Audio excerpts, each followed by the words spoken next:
From the virtual World Center of Racing, we welcome you to coverage on the NASRA 360 Racing Network of the final race of the second season in the regular season point standings. It is virtual Daytona, and tonight the points will be decided.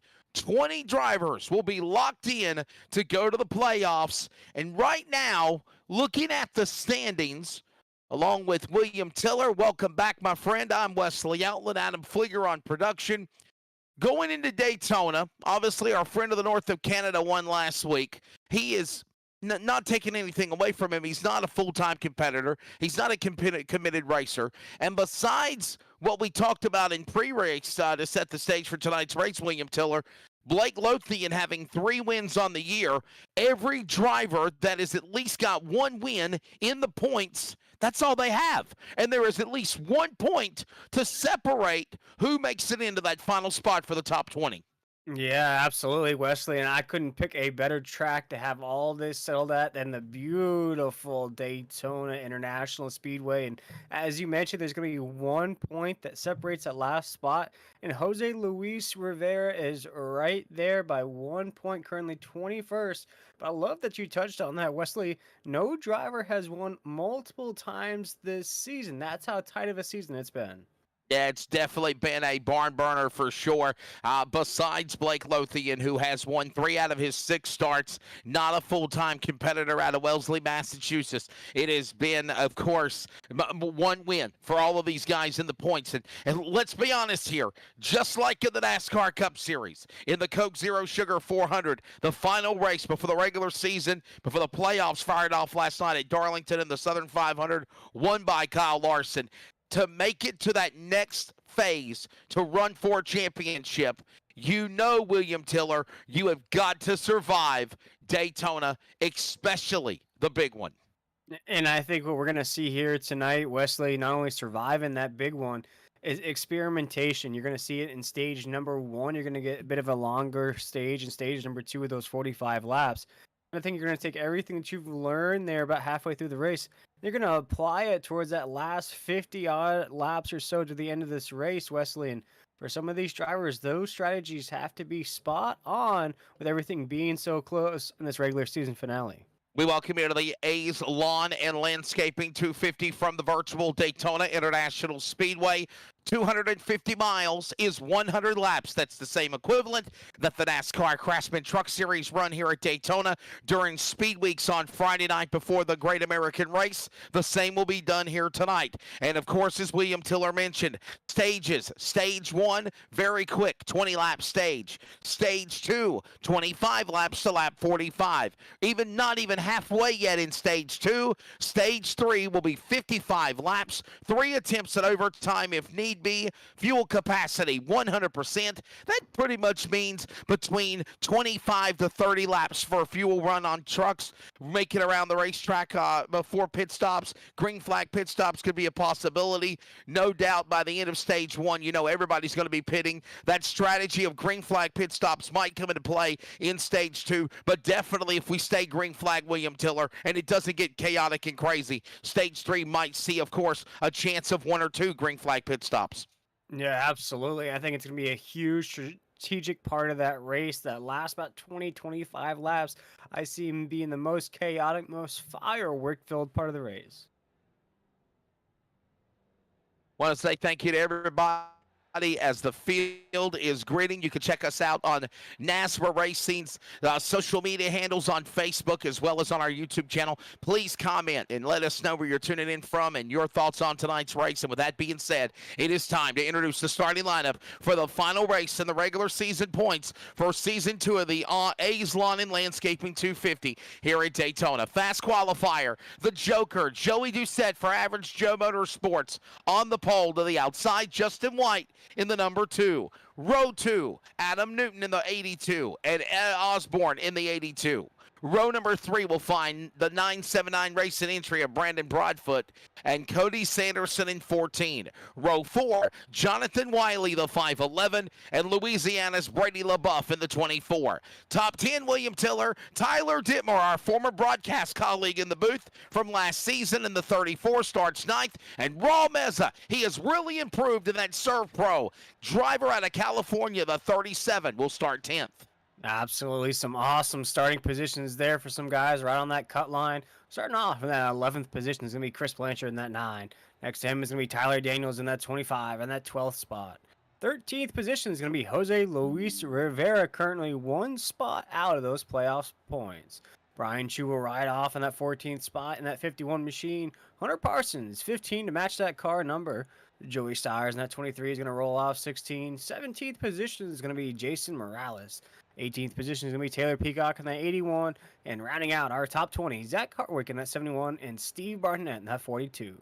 Rowing on to row 11, Kerry Tribune, along with the other driver, of course, that will find, Kerry Tribune and Blake Lothian. There you go. There's your driver with 3 wins on the year. Then we move on to row number 12. That'll find Lance Miller, Cole Hendrickson. He is in the house, by the way, the man that won in Canada last week, the 101 from the north. Jacob Klinkhart, as well as Jeffrey Johnson Jr., the 33. Robert Richards, Jacob Reeves from Georgia. Nate Maurer, Brandon Bullock right now, your top 30.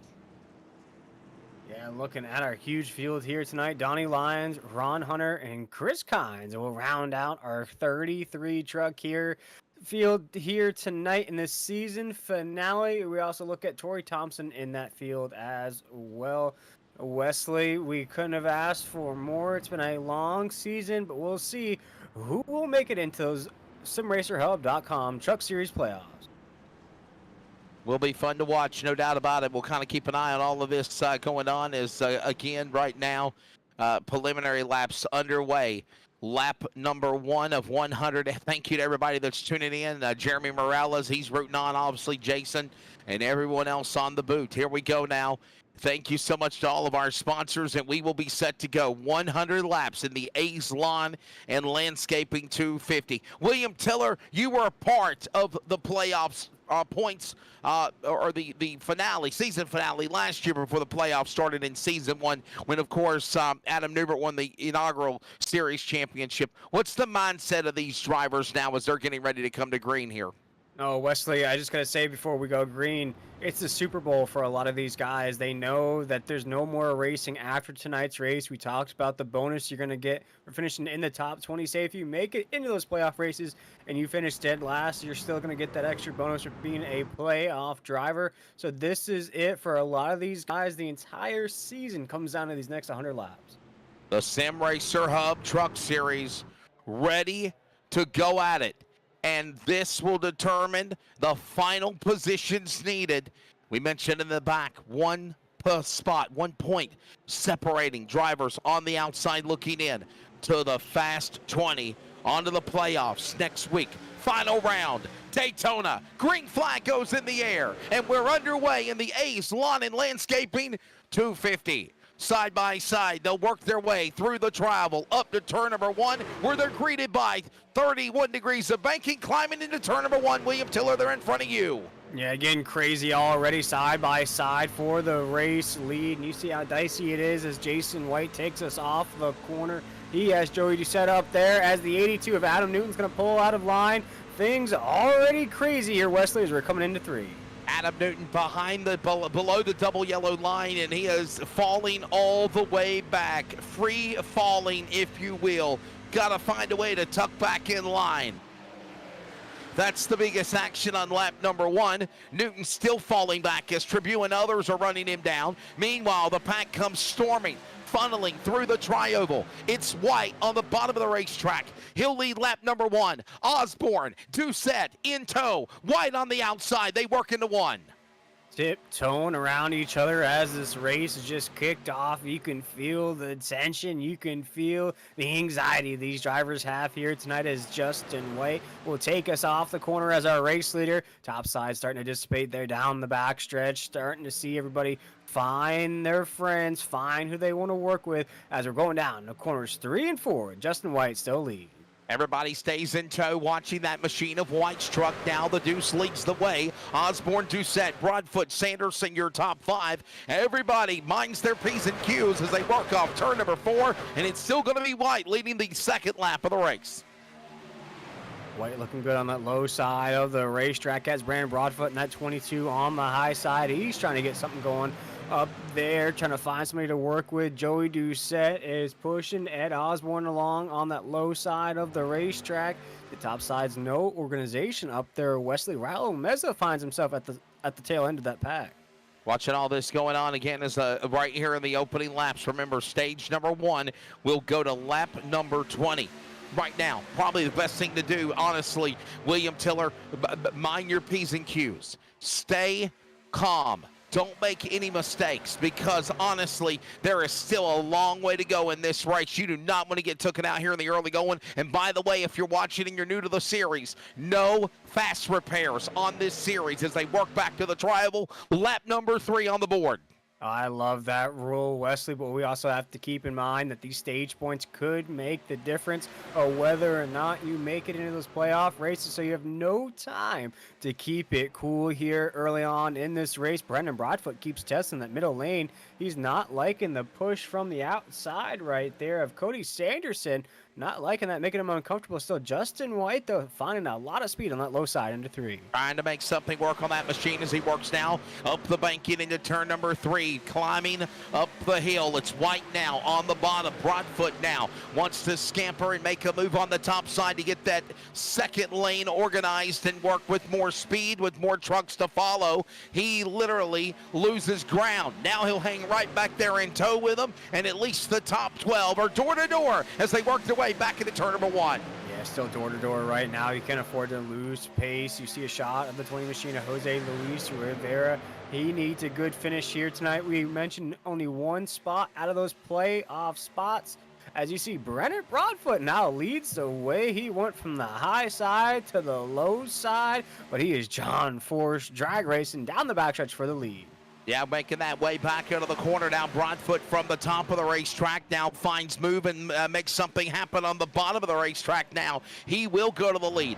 White will follow in tow. Here comes now Bullock will make a move on the outside lane. Here comes also Osborne, Doucette, Meza, Brady LaBeouf also making something work on the outside as they climb up the banking again into turn 1 on lap 5.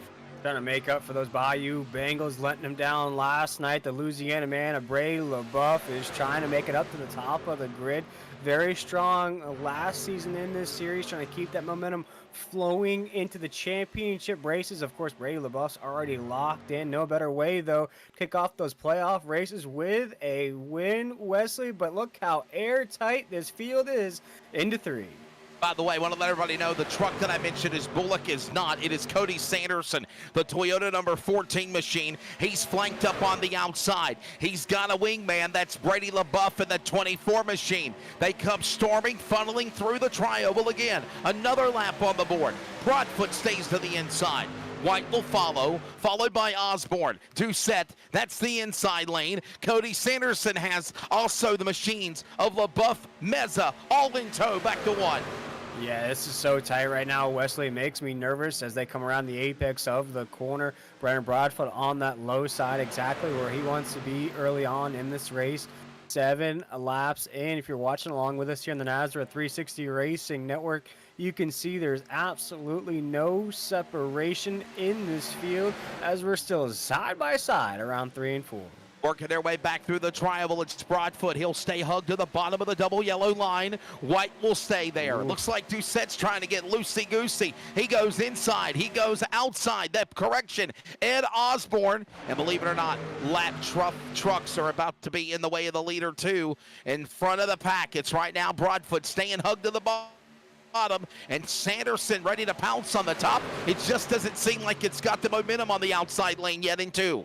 You know, Broadfoot's heart's pounding like a kid coming down the stairs to a brand new bike on Christmas. He knows if he wins this race, he doesn't have to worry about those points. He's locked in. He needs all the points he can get. He's in a good spot to do it, though, as Justin White pushes him along on that low side of the racetrack as we ride on board with Brady LaBeouf. You see that traffic on the low side of the racetrack, Wesley, a lot more momentum on the low side.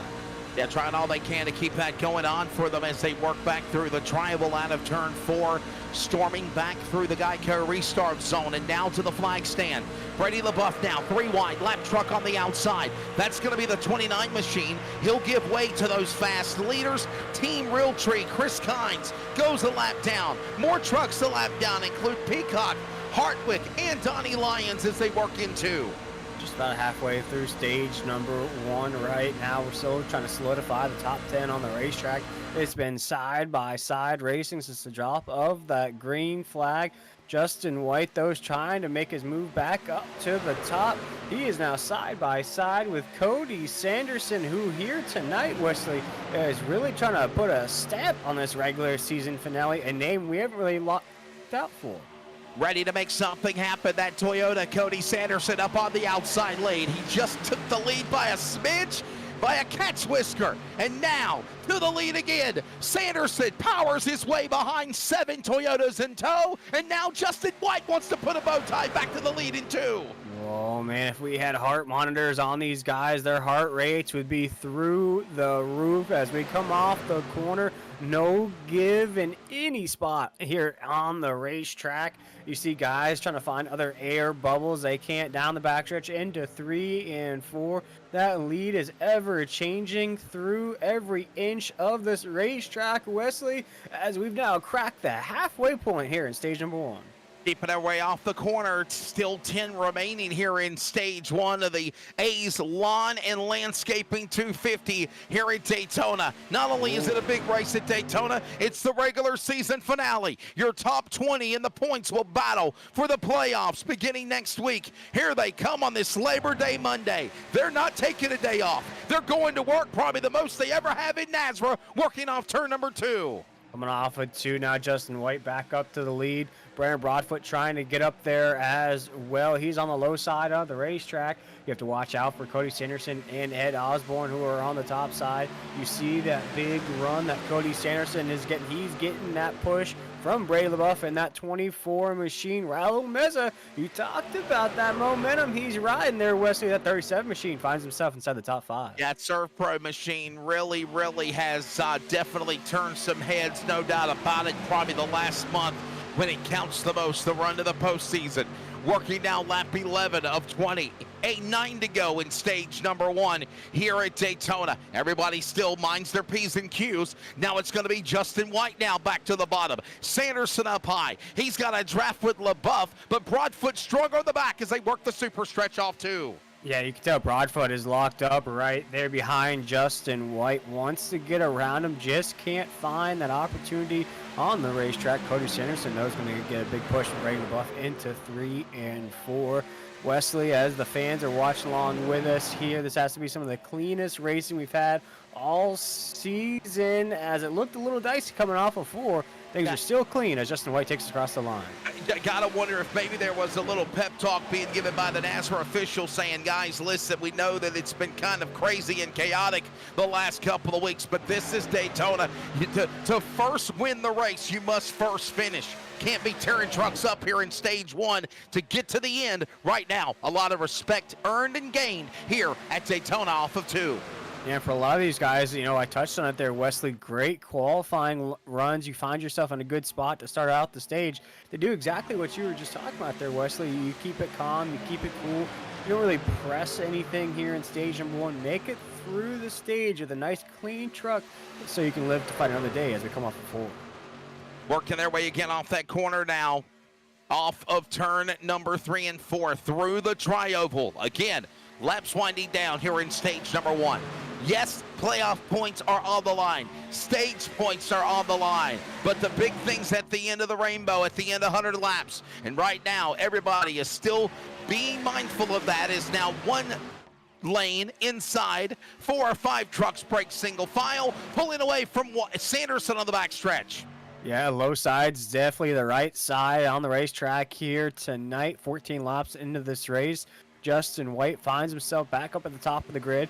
Brendan Broadfoot, though, he wants a piece of the action. He does not look comfortable in that second spot. Keeps moving that nose around to find another air bubble. We look at the rest of the grid there. Wesley Ryland Meza still in the mix. So is Jason Morales in that 5. Back through the tri-oval, time running out here, 6 laps to go. As colleague Will Tiller mentioned, here in stage number 1. Right now, it is now Sanderson hung on the outside. Brady LaBeouf with a push. He'll get a kick in the shorts also from Raul Meza. While that happens, it's still tow. Single file, at least on the bottom with a conga line of trucks. No one jumps out of line and lets White lead the cavalry down the backstretch going to 3. Exactly as you say, he leads the charge into 3 and 4. Justin White, though, better watch out as Cody Sanderson has a run into 3 and 4. He pulls out of line. That's going to kill that momentum that Brady LaBeouf was trying to build up as Brendan Broadfoot's going to push the 2 off of 4. We're going to see this for the next couple laps, Wesley, but I expect fireworks here at the end of the stage. Everybody right now looking at the flag stand. 5 laps to go here in stage number 1, and they are still do-si-doing side by side. Sanderson's Toyota picks up momentum, powers to the bottom of the White machine. Broadfoot will give a push to White. Here comes also Osborne. Here comes Toussaint. They all stay hungry on the bottom on the inside out of 2. A little bit of a wiggle coming off of 2 here down the back stretch. You see Brendan Broadfoot thought about a low side pass there.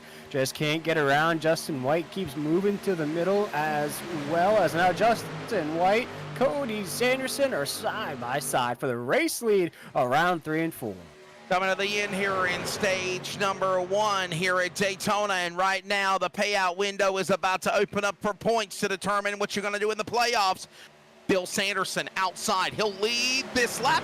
Yes, but Justin White powers back on the bottom. They are side by side. Too close to call. If it was Talladega going back to turn 1, now Sanderson with the lift on the outside. Here comes now Broadfoot with a shot on White in 2.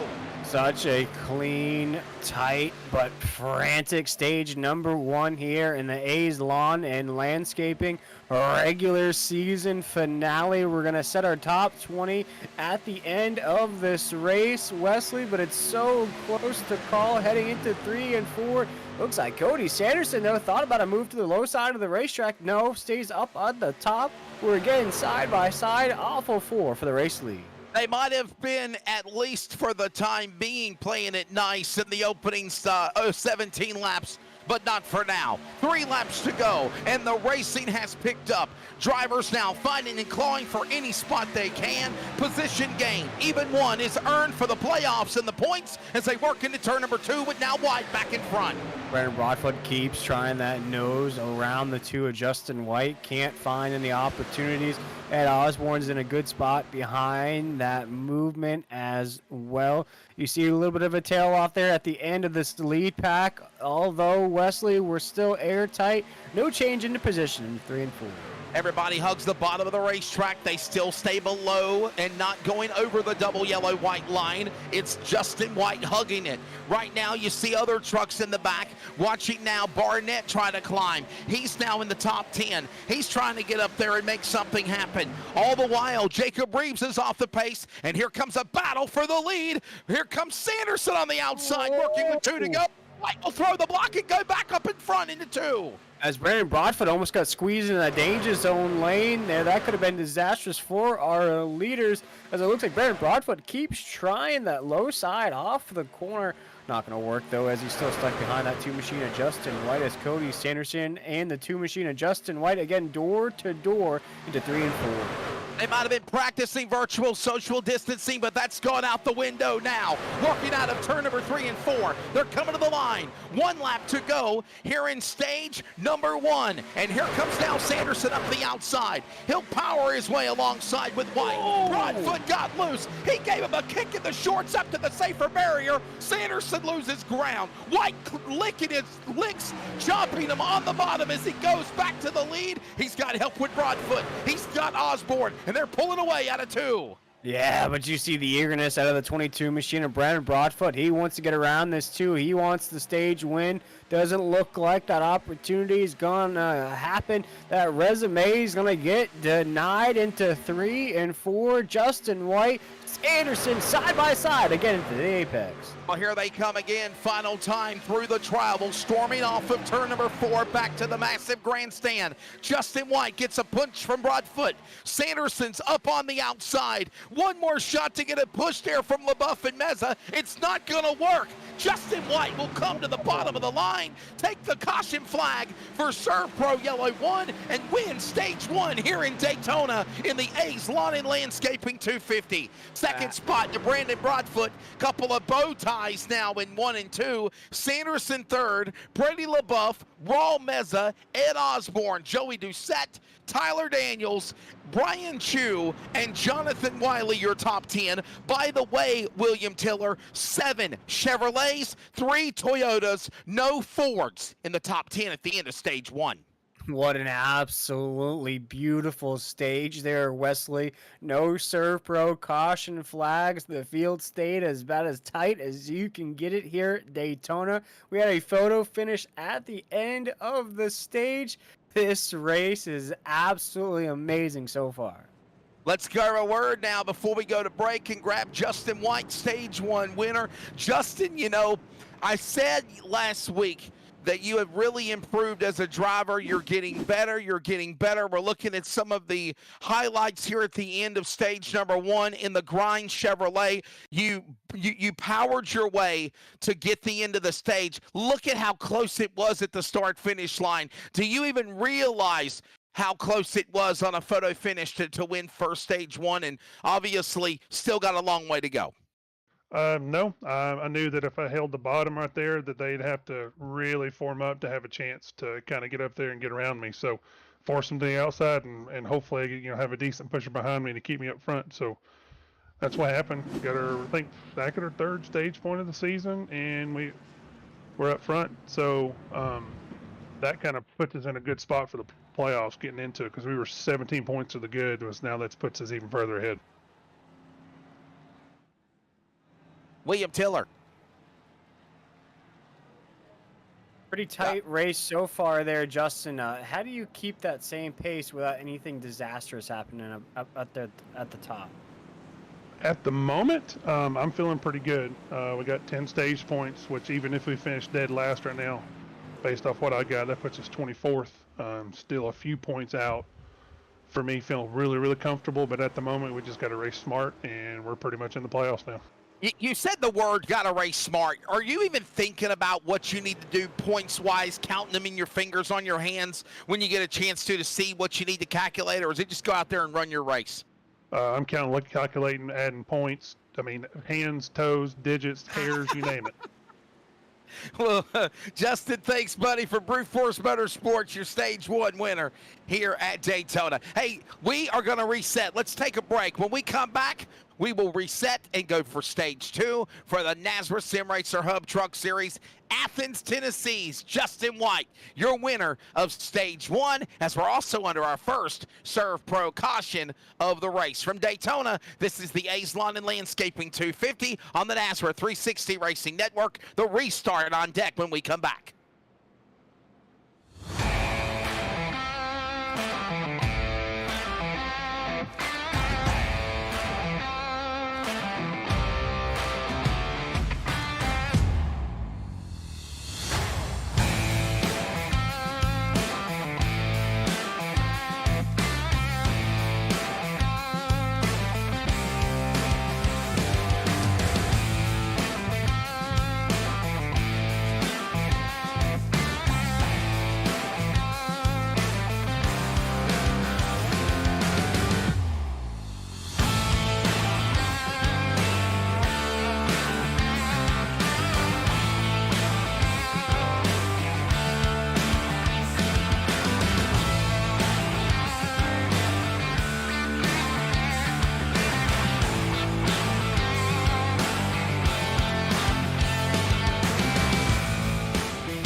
Stage number 1 in the books for the NASRA Sim Racer Hub Truck Series. Welcome back to coverage of the A's Lawn and Landscaping 250. I'm Wesley Outland. William Tiller is alongside. Adam Flieger is working on the production as always. And we're about to wrap up a Serve Pro caution. Fire, water, cleanup, and restoration. Serve Pro can take care of all of your needs. Of course, thanks to them being the caution sponsor. We also get ready for the Glass Mechanic Stage 2 here in the race. And William Tiller, as we were saying off mic, man, this is fun tonight here at Daytona.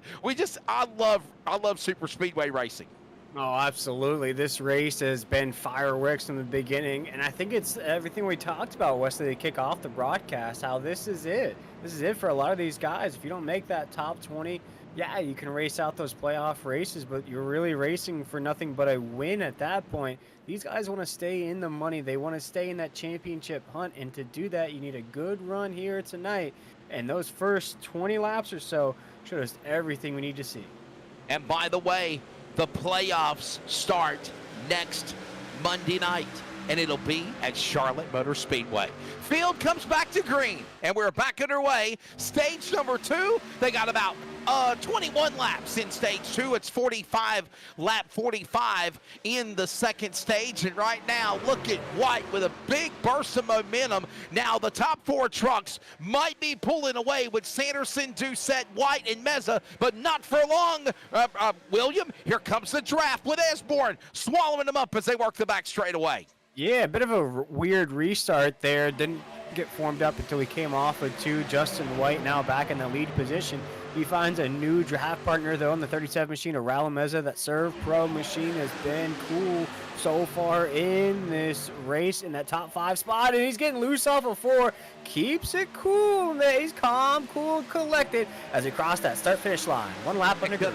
That could have been scatterbrained, but they all minded their P's and Q's. And right now, Brandon Broadfoot is on pit road. Something going on with the 22. One of the strong trucks in stage 1 in the front of the pack. Now way in the back as he's on pit road solo, and the leaders are at full song off 2. Yeah, one of those drivers that needed a good run here tonight does not need any early issues. Justin White still leading the way, and there goes that man again. Better call yo mama. Our points leader, although got knocked off last week, Tyler Dittmer in that 34, trying to cruise into those championship races with a win.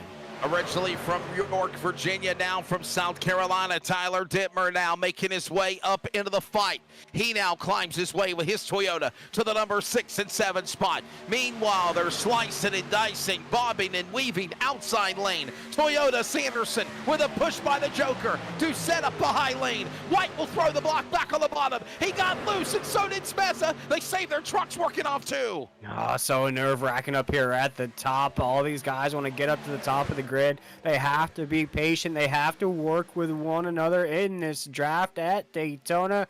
You have to keep everything in check. And right now, our leader on the top of that pylon will be Cody Sanderson, but there goes Justin White once again on the low side. I think the word right now, Tiller, is controlled chaos. Right now, you've got to be able to control things that are in a chaotic moment, and that's exactly what they're doing. Sanderson now, biggest push with a punt from Doucette tonight. Brian Chu, by the way, he's up in the battle in the Toyota 51, and there's a little contact, and for the first time tonight, we're going 3 wide. Sanderson stuck like a hot dog, flying out of the bun. He's got to save the truck. Doucette to the bottom. Sanderson got loose. They're still making contact up to make it out of 2. Oh my goodness gracious, right there, Mr. Wesley Outland. That race almost came crumbling down like pulling the wrong Jenga piece out of the tower. Everything almost came crashing down as Cody Sanderson got stuck in that danger zone lane. Everything flushed out, everything calm once again here on the racetrack. What a major move by Sanderson. He could have got punted by a lot of trucks like the driver of Doucette and others, but meanwhile, they got right back in order. Here we go, conga line, 2 by 2. They do-si-do now up the banking. Here you climb them into 1. White now back to the inside. Meza with some help in that Serve Pro machine on the bottom out of 2. Yeah, Joey Doucette finds himself on the top side lane, now being pushed from Cody Sanderson, who was in the lead. He finds himself having to put in some work. He is trying to work that back bumper of the 16. Rahul Meza is trying to do that to Justin White in that 2. Justin White very, very strong here tonight as things are getting hairy once again off the corner number 4. Somehow, some way, trying to keep that momentum work on the bottom of the racetrack, and it is working now again for White's favor. Meanwhile, jumping out of lanes from the outside lane to the bottom lane is the 16th place truck. Steve Barnett with a bonsai move to the bottom. He wants to get in this fray and make it a big 16 truck battle for the lead. Doucette now clears by Sanderson. White still gets a punt by Meza. Osborne watching intently on the inside as they work off 2. You also see Brian True in the mix in that 51. Also, Jose Luis Rivera is trying to creep inside the top 10 as we're counting down the laps here in stage number 2. These guys need all the stage points we can get. Oh my goodness! As Joey Doucette says, why so serious to Justin White on the low side. Throws that tail in front of the 2. Our new race leader, the Joker, off of 4. Great piece of driving by not only Cody Sanderson and Brian Chu from the outside lane to get on the binders, but also for White and Meza to give way to Doucette. They could have turned him in the fence into the safer barrier, and it would have been all fair, love, and more because of that move. They gave him room. It's now closing in on 10 to go next time by lap truck. Look at Brandon Broadfoot into the hunt in stage 1, out of the dance in stage 2, and a lap down as the pack swallows him up on the backstretch. As Brandon Broadfoot in that 22 machine will see his season go rolling by in the look of the leaders. The 22 season is all but wrapped up, but for our leader, Joey Doucette, Justin White, Raul Meza, one of these guys in this lead pack, Wesley, could be our first multi-time winner this season. We'll have to wait and see as Joey Doucette takes us across that start-finish line into 1. The big dogs of Nazareth begin to growl. They storm their way back through the start-finish line, funnel back into turn 1. Jacob Reeves now with a daring move from the outside lane back to the bottom. He now sticks his nose in the top 13. Right now out of 2. Doucette now powers to the lead after that crazy move just a moment ago. Getting in front of White, getting in front of Sanderson, and he is leading them down the back stretch. Now we're starting to see him fan out 2 and 3 wide, but then just like that, they get back to side by side into turn 3. Longer run here in stage number 2. We'll watch how that affects the trucks as we come off of the corner. Joey Doucette still our race leader down the front stretch. That's Justin White pushing him along. What you see, Wesley, we're getting a bit uncomfortable, a bit discombobulated on the racetrack, and all that bodes is caution flags. We'll wait and see as the Joker leads Gotham into 1. It is now 8 laps to go here in stage number 2, presented by Glass Mechanic. Right now, the man leading the way is the Joker, Joey Doucette. Remember, he won that big event, part of the comic trade show at Nashville, one of the biggest wins of his career, the CCC 200. And now, Chris Kynes being passed. Look at what happens when you're not in the dance, when you're not in that draft of airspeed. It happened to Broadfoot, it happened to Chris Kynes, and they're working their way out of turn 4 to hold on with Doucette in front. Doucette still holding on to that lead. As you see, everybody kind of bob and weave out of that draft. Coming off the corner, Joey Doucette takes us off across that start-finish line. You see some of these movers, though. Brian Chu in the mix. He's up 8 spots. Raul Meza's up there. And Jacob Klinkart, currently our top 10. He's up 15 spots on the drop of the green flag. Brian Chu, I see you. That's what Sanderson's thinking inside of his rear mirror is right now. He's on the tailgate of the 14 Toyota right now, climbing up into the top 5. Now they begin to get organized, and when all that goes on, Justin White now in second, stage 1 winner in the 2 truck, trying to figure out a way to get around Doucette as they work into turn number 3. As it's ever so tempting, you feel that truck sliding up into that middle lane. You have to remember somebody's on that top side. Any little bit of contact will send you sideways as you're starting to see these trucks play games on these drivers across the start-finish line. 11 laps to go here in stage number 2. Again, going all the way to the end here to lap number 45. I think I'm about to jump the gun and said 8 laps to go, by the way, lap 40, but it actually is lap number 45.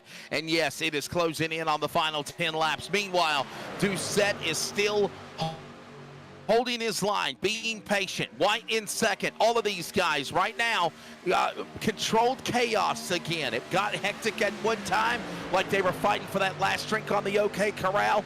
Now it is right now just kind of being patient and looking to get your chess pieces into play in formation to make that right move as we approach that 3rd stage here at Daytona. Yeah, absolutely, Wesley. I think right now, we've got that big wreck in the lead pack. We'll see who's involved. It's going to be multiple trucks. Adam Newton is the 82 machine. We see sliding. A lot more trucks involved. Wesley, our first caution of the night. We see truck scatterbrained working up through the tri-oval now. Our second Serve Pro caution, first for an on-track accident. And as I said, I thought they were minding their P's and Q's. Hashtag fake news. There it is. Osborne into some other trucks. And that's why we're under yellow, William. Oh, and that's just hard impact. Adam Newton in the 82 machine. See the 33 come sliding across your screen as well. Taylor Peacock will be involved. Chris Blanchard in the 9. A lot of trucks just going to have residual damage from this, Wesley. And for Ed Osborne, just rocking inside the top 5 here tonight. Man, what I'm worried about is maybe some of those playoff drivers, those cut line drivers, getting some damage from this as well. Well, caution out for the first time here with an accident on track. And I'll be honest with you, kind of looking at it again, Adam Flieger, if you want to give us another replay, probably from the aerial view. I don't think, I think it's net. I think there was net code here, honestly, William. I think there was some type of a I think it was some type of a interference with the signal. Let's see here. I mean, no, that's just too far away. We can't see from that angle. We need to go above with the trucks that crashed with Osborne and the other ones, because Osborne was the guy that kind of got shot first in the safer barrier. We need to go with the 28, and let's go up above the aerial view here. And I say net code. I think there's a net code here that caused this accident, William Tiller. Yeah, let's check it out here. See if there was any. I close. Man, and that's just so close there, Wesley. Maybe we can get a replay from the truck of behind the tailgate, not from so high up in the air. That might be able to tell the tale better here. And I think whether it was net code or not there, and this is the perfect shot right here. Yeah, this is probably going to tell the tale right here. Yeah. That's Oh, close. man. It's up right there for Osborne. But And it's nowhere the style to of racing go. we've seen all race, Wesley. Just very tight, very close to one another. Yeah, nowhere to go for the 5 either. Jason Morella's in the fence, Oh. man. Oh, Morella's. There you see all these other guys like the 33 spinning. Adam Newton, obviously. We'll get ready to settle them up for a restart here. Drivers involved in that accident looked like Ed Osborne, Jason Morales, possibly Kerry Tribute, Jeffrey Johnson Jr. Torrey Thompson got a piece of it, so did Donnie Lyons. And that is why we go under the caution flag here for the second time, if you count, obviously, the end of stage 1. And that is what just took place here. So, wow.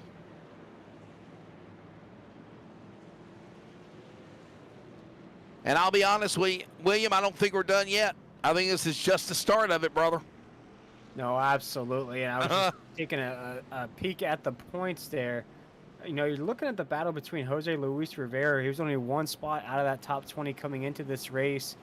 And then you have the likes of, and looking at the top of the grid, Brian True holds that 20th spot. He's currently inside the top 5, Wesley. You know, Brian keeps this run he has going on here tonight.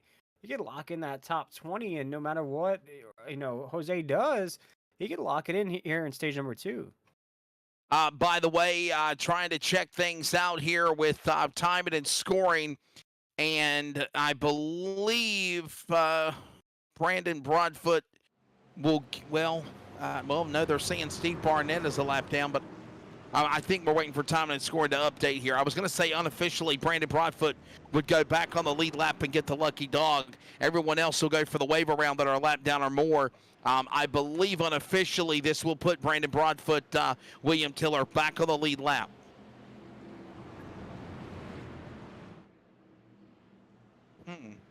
Well, okay, I guess I'm understanding, I guess, from NASRA that nobody got a lucky dog, I guess. I don't know. I guess somebody was multiple laps down. Everybody was multiple laps down, so they went for the wave around. Right now they're showing Steve Barnett with 1 lap down, Torrey Thompson 1 lap down, who just came off the pit lane. And unofficially, Brandon Broadfoot is 2 laps down. Chris Kynes, Tyler Daniels also. So I guess nobody was 1 lap down, William Tiller, and they got... They took the opportunity for the wave around, but not the free pass. No lucky dog for anybody. Man, it's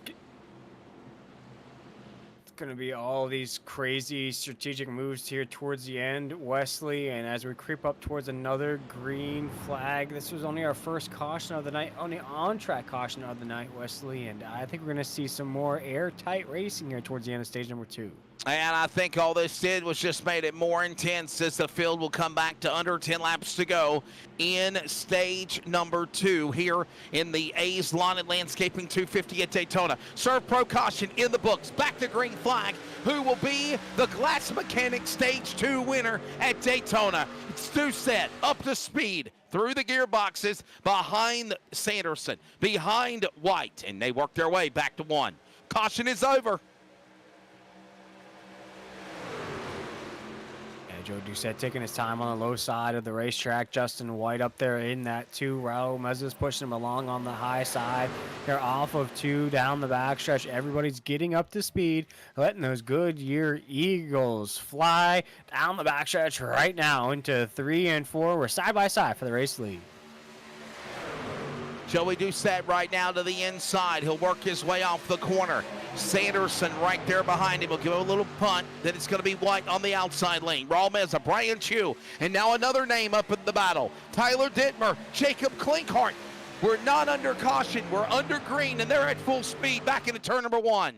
Justin White comes low side on the racetrack, almost makes contact with Joey Doucette, who's there as well. Justin White back up at the top of the grid, and surprisingly, Wesley, coming into this race, Justin finds himself the low end of that top 20. A win here tonight will get that mojo flowing in the right direction. So there's a lot of work to do, though, as we're 3 wide on the backstretch. Back straight away, feel that speed down into turn number 3. Ignore the Surf Pro caution logo on the top. They're at speed, making their way into the corner. Into turn number 3. Meza now powers to the outside. He'll look for the lead. Sanderson stuck 3 wide again. He goes to the outside and finds a way to clear away from those trucks into the tri-oval. And now Meza will take Harry Dittmer up on the outside.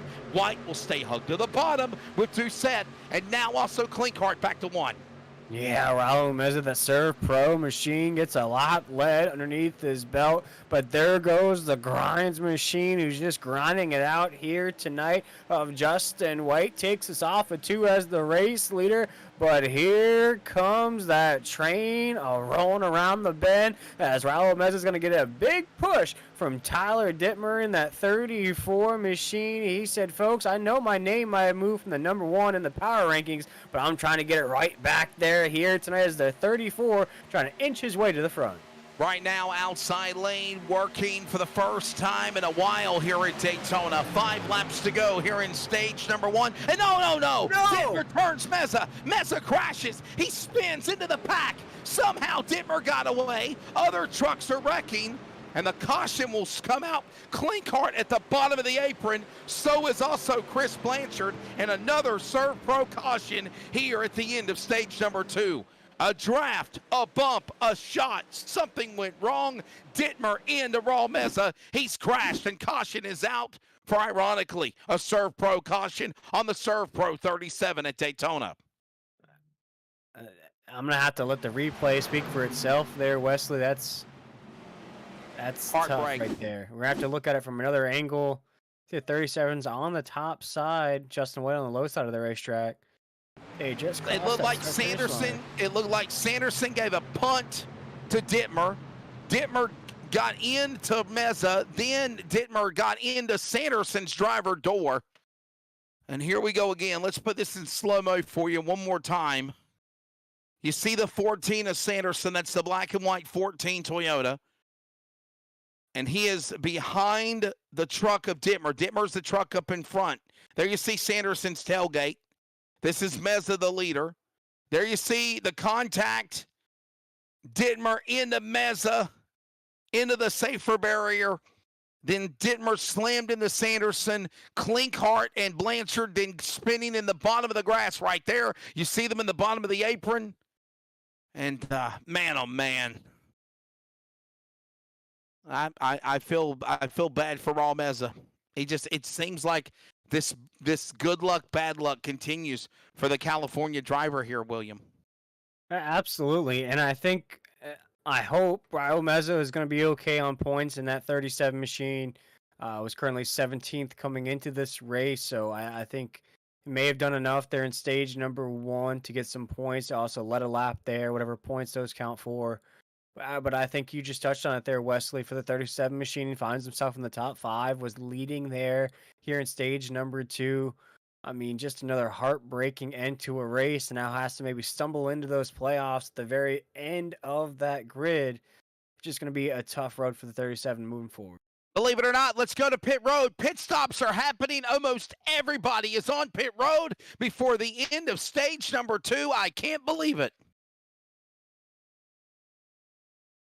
Well, there's some aerial views of the racetrack, but I'm telling you, William Tiller, almost everybody in the top 30 are on pit road having pit stops.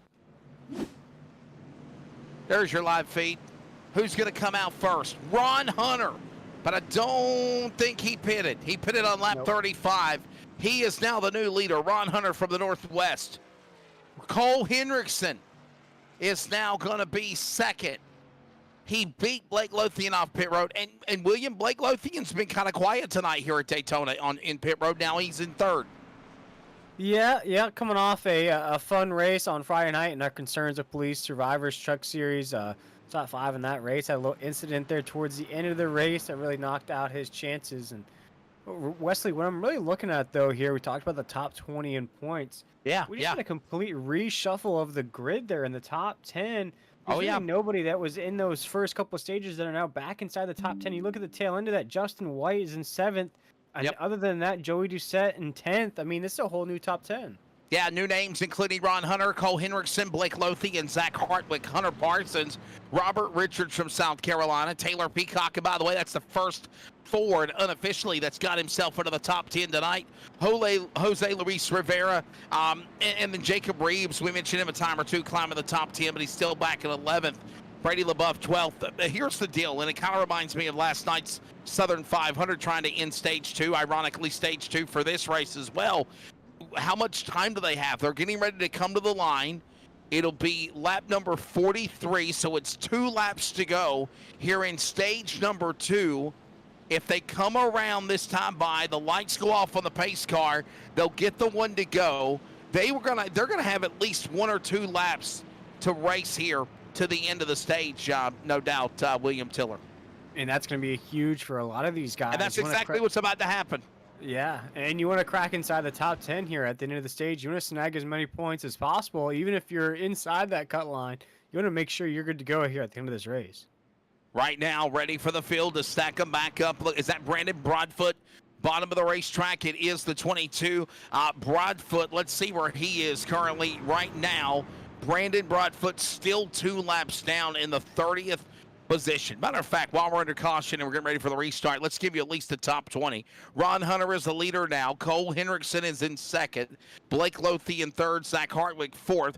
Robert Richards is 5th. Hunter Parsons 6th. Taylor Peacock 7th. First Ford, as I mentioned now, to get into the top 10 after after the pit stops. Justin White 8th. 9th is Jose Luis Rivera. Joey Doucette, William Tiller, your top 10. And looking at Brady LaBeouf in 11th. Jacob Reeves in 12th. Brandon Bullock in 13th, Lance Miller 14th, Chris Blanchard 15th, Ryan Hughes 16th, Donnie Lyons 17th, Kerry Tribune 18th, rounding out our top 20, Cody Sanderson and Jacob Klinkard. Adam Newton 21st, Ed Osborne 22nd, Joey Steyer's quiet night for him in 23rd in truck 23, Nate Maurer in 24th, Jeffrey Johnson Jr., Tyler Dittmer top 25, as well as Jason Morales. Those are your top 27 on the lead lap. Chris Kynes a lap down in 28th, Jonathan Wiley 29th, Brandon Broadfoot 2 laps down in 30th, followed by Torrey Thompson, Raul Meza, Steve Barnett, Tyler Daniels. The full field rundown as the field is getting ready to come back to the Geico restart zone here in the A's Lawn and Landscaping 250, ready for a restart as the field will look for the green flag. It will be a 1-lap shootout to determine who will be the money man here in the Glass Mechanics Stage 2. Back up to speed, green flag back in the air. Here as that wraps up another Serve Pro caution. Fire Warner cleanup and restoration back underway. Ron Hunter leads them into turn number 1. Yeah, Ron Hunter, our momentary leader there at the top of the grid. He is battling old equipment, though. He's going to be under fire by the likes of Blake Lothian as well as Cole Hendrickson up there as well. As we come off the corner and down the backstretch, we'll see who can get this stage win. Field back up to speed. Caution is over, as we said, down the back straightaway. Ron Hunter now is the leader. He's trying to get himself some stage points as they work their way up the banking. Almost 3 wide. Look in the middle. Blake Lothian slammed like a rag doll on the outside, on the inside. Meanwhile, they come storming to the line. Ron Hunter on the inside, holding on to that momentum as they look for the caution here at the end of stage number 2. Give it to Ron Hunter. That might be his first stage win ever, as he's got to hold on at least 1 more lap if he can into turn 1. But right now, Parsons wants to go to the lead in 2. Yeah, Parsons with a huge run on the top side, being pushed along by Blake Lothian in that 43. Here comes Robbie Richards as well on that 48 machine. He leads also on that top side of the racetrack. They're going to go flying by Ron Hunter. A little 3-for-1 action there. Hunter Parsons going to get bumped by Blake Lothian into 3 and 4. Yeah, just like that, Ron Hunter looking to try to win the stage, and he came up a lap shy. Now he falls back to 3rd or 4th. Here comes Hunter Parsons, the cheesehead. Blake Lothian from Massachusetts looking inside, outside. They won't do anything. Checkered flag, green and white checkered flag at the end of stage number 2, and you can give it to Hunter Parsons. Hunter Parsons will win stage number 2, but it looks like actually William Tiller, they're going to keep racing. I wish we'd get rid of the caution logo. We're still green flag racing here. We're going right into stage number 3, and the race continues here. I guess they decided not to throw a caution. Yeah, no caution on the racetrack here as you see some drivers pulling out of line.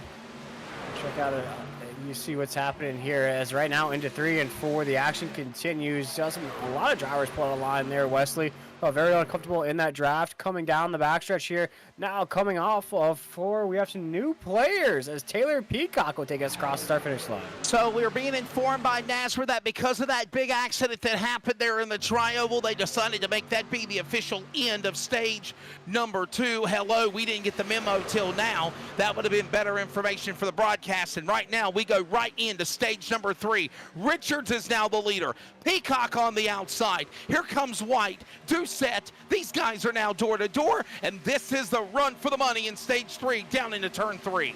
Yeah, for the folks listening at home, that stage was called in that last wreck. We didn't know about it up here in the booth. We didn't let y'all know about it at home as well as Taylor Peacock takes us off of 4.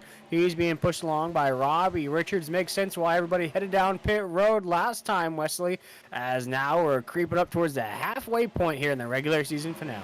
Yeah, just wish there was a little bit more better communication with NASCAR, kind of like NASCAR to the broadcast booth, the same with NASCAR, to let us know what's going on so we don't sound like idiots. Right now, Joey Doucette, he's the leader. He powers to the bottom of the racetrack. He's got help now with Peacock. Richards on the outside. Look at this move now. Here comes Peacock with Blanchard on the bottom. Truck pushed out of line. Below the yellow line is Richards. He's hung out to dry. He'll fall back. He's got to get in line somewhere in 3.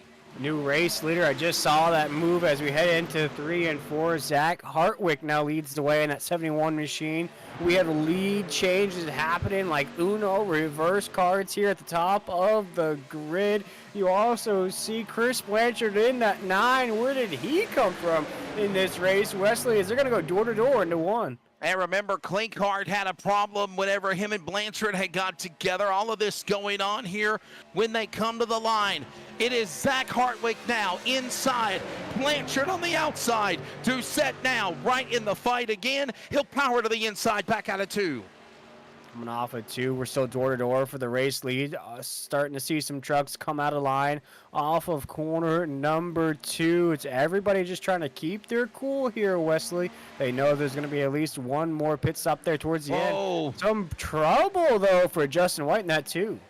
Yeah, Justin White, something happened to him. The grinds machine fell all the way back inside the top 15. He is now behind this gaggle of trucks as they work through the tri-oval. Back across the line. Hartwick is the leader. It's the first time we've mentioned his name. Blanchard on the outside as they work into 1. Blanchard, Hartwick are top 2 on the racetrack, but you see how tight it is if you're watching along with us here in the Nazareth 360 Racing Network. Lap truck of Jason Morales on the top side. That's the 5 right there. A little bit of a wiggle from the field to get around the 5 machine as we're down the backstretch here at Daytona. Our top 20 is going to be solid here in about 50 laps as it's Chris Blanchard and Zach Hartwick into 3 and 4. Yeah, Kyle Hess, I don't mean to argue with you, buddy, but there's been a couple of races we've worked where literally there's been 2 or 3 laps in a stage and they actually finished the stage before the caution. So maybe not for Super Speedway but other races, but yeah, right now we're watching this work through the tri-oval. Hartwick, the 71. This guy has really come along here in the last month, if you'd say, William. He got himself a win, I believe, on the Friday night series. I think he won a Monday night race as well. He is right now showed his strengths on the bottom of the racetrack. He's going after Doucette and Blanchard off 2. Yeah, he's got to hold that pace, though, as you saw the 9 machine of Chris Blanchard drift down the racetrack just a little bit. Let that 71 machine that he is right there and still working for that lead. Joey Doucette, though, has been headstrong inside the top 5, top 3 all race along on the top side, being pushed along by that Blanchard towing machine of Chris Blanchard. Off of 4, though, we have a drag race down the front stretch for the race lead. Now this going on now as they storm back through the tribal, back to the outside lane. Here comes Doucette, and now trucks are going to get organized again on the outside lane, just like on the bottom. Here comes Hartwick on the inside. Doucette to the outside. Peacock, Blanchard. Here comes Lothian. He's got help on the top side as well. Look at this man now, Ed Osborne. William Tiller, he was in the fence 30 laps ago. He is now fighting for stage 3 in the win in the 3. You got to keep it together, though, as Ed Osborne is fighting back up through the grid, finds himself on the fast lane. That is the top side right now, just trying to get that front bumper lash onto the back bumper of Chris Blanchard off the corner right now. Wesley, this race couldn't be any closer here down the front stretch. Got to work their way back through the tri-oval, and by the way, we are now officially just a couple of laps after halfway. The run to the payout window is on. 46 laps to go in the A's Lawn and Landscaping 250. But more importantly, here at Daytona, the Fast 20, the 20 drivers for the playoffs, they call them the Sweet 20, will make it in when it's all said and done. Right now, everyone fighting, clawing for any spot they can, but they're right now toe-to-toe, one by one, side by side, into the banking into 3, and no one is playing out of line just yet. We're all being possum and looking, waiting intently to find that move to be that first truck to win off turn 4. Yeah, you're looking at some guys here in the mix. Blake Lothian back in the swing of things. He finds himself in the 6th spot. Ed Osborne just moved into 4th. You see Jose Luis Rivera. He is up to 10th there, Wesley. That 20 machine is trying everything he can to get that 20 into those championship races. Coming off the corner, though, still the Joker ruling Gotham as Chris Blanchard's right behind him. Yeah, look out down to the inside. Here comes now that nemesis on the bottom of Doucette the Joker. It's going to be Hartwick. He's the Cape Crusader now on the bottom. He's got help with Peacock. Peacock's got Lothian. They're in tow. Outside lane. Doucette, Blanchard, Osborne, Broadfoot, by the way, into this battle, but a lap down truck in the pack out of turn number 4. Yeah, that's going to be demoralizing for that 22 machine of Brad Broadfoot coming into some lap traffic. Things got a little sketchy there for the field, Wesley. A little crazy into 1. Yeah, it certainly did, man. Those lap trucks really going inside and outside, and we got trouble. Broadfoot's in the fence. He just got turned by a lap truck, got turned by some other trucks. That looks like the 33 just got into him as well into turn number 1, and this will send another Serve Pro caution flag out. Problems. Brandon Broadfoot, we mentioned him already 2 laps down, or at least 1 lap down in the pack, fighting with guess who? Jeffrey Johnson, William Tiller. He was also a lap down. They were fighting to get the lucky dog, and caution comes out involving both trucks into turn 1. And I'm trying to see if the 2 machine of Justin White may have taken some damage from this as well. Watch along here on this on the pole instant replay. We see a little that's Joey Stiers. Now you need to find the 22 Adam Fligger. Brandon Broadfoot. Yeah, Maurer. Stiers luckily got through it. Here we go. Oh, let's see what happened here, William. Remember, Broadfoot and Johnson both lap down in the pack with the leaders, and those are the trucks beside one another. Oh man, Broadfoot just turned up in front of the left front. Johnson had nowhere to go, William. I think that's Broadfoot's fault, man. That's tough. Wow. That's for the 22, you mentioned it, they're already a lap down. Season's pretty much wrapped up there. Playoff hopes are probably dashed.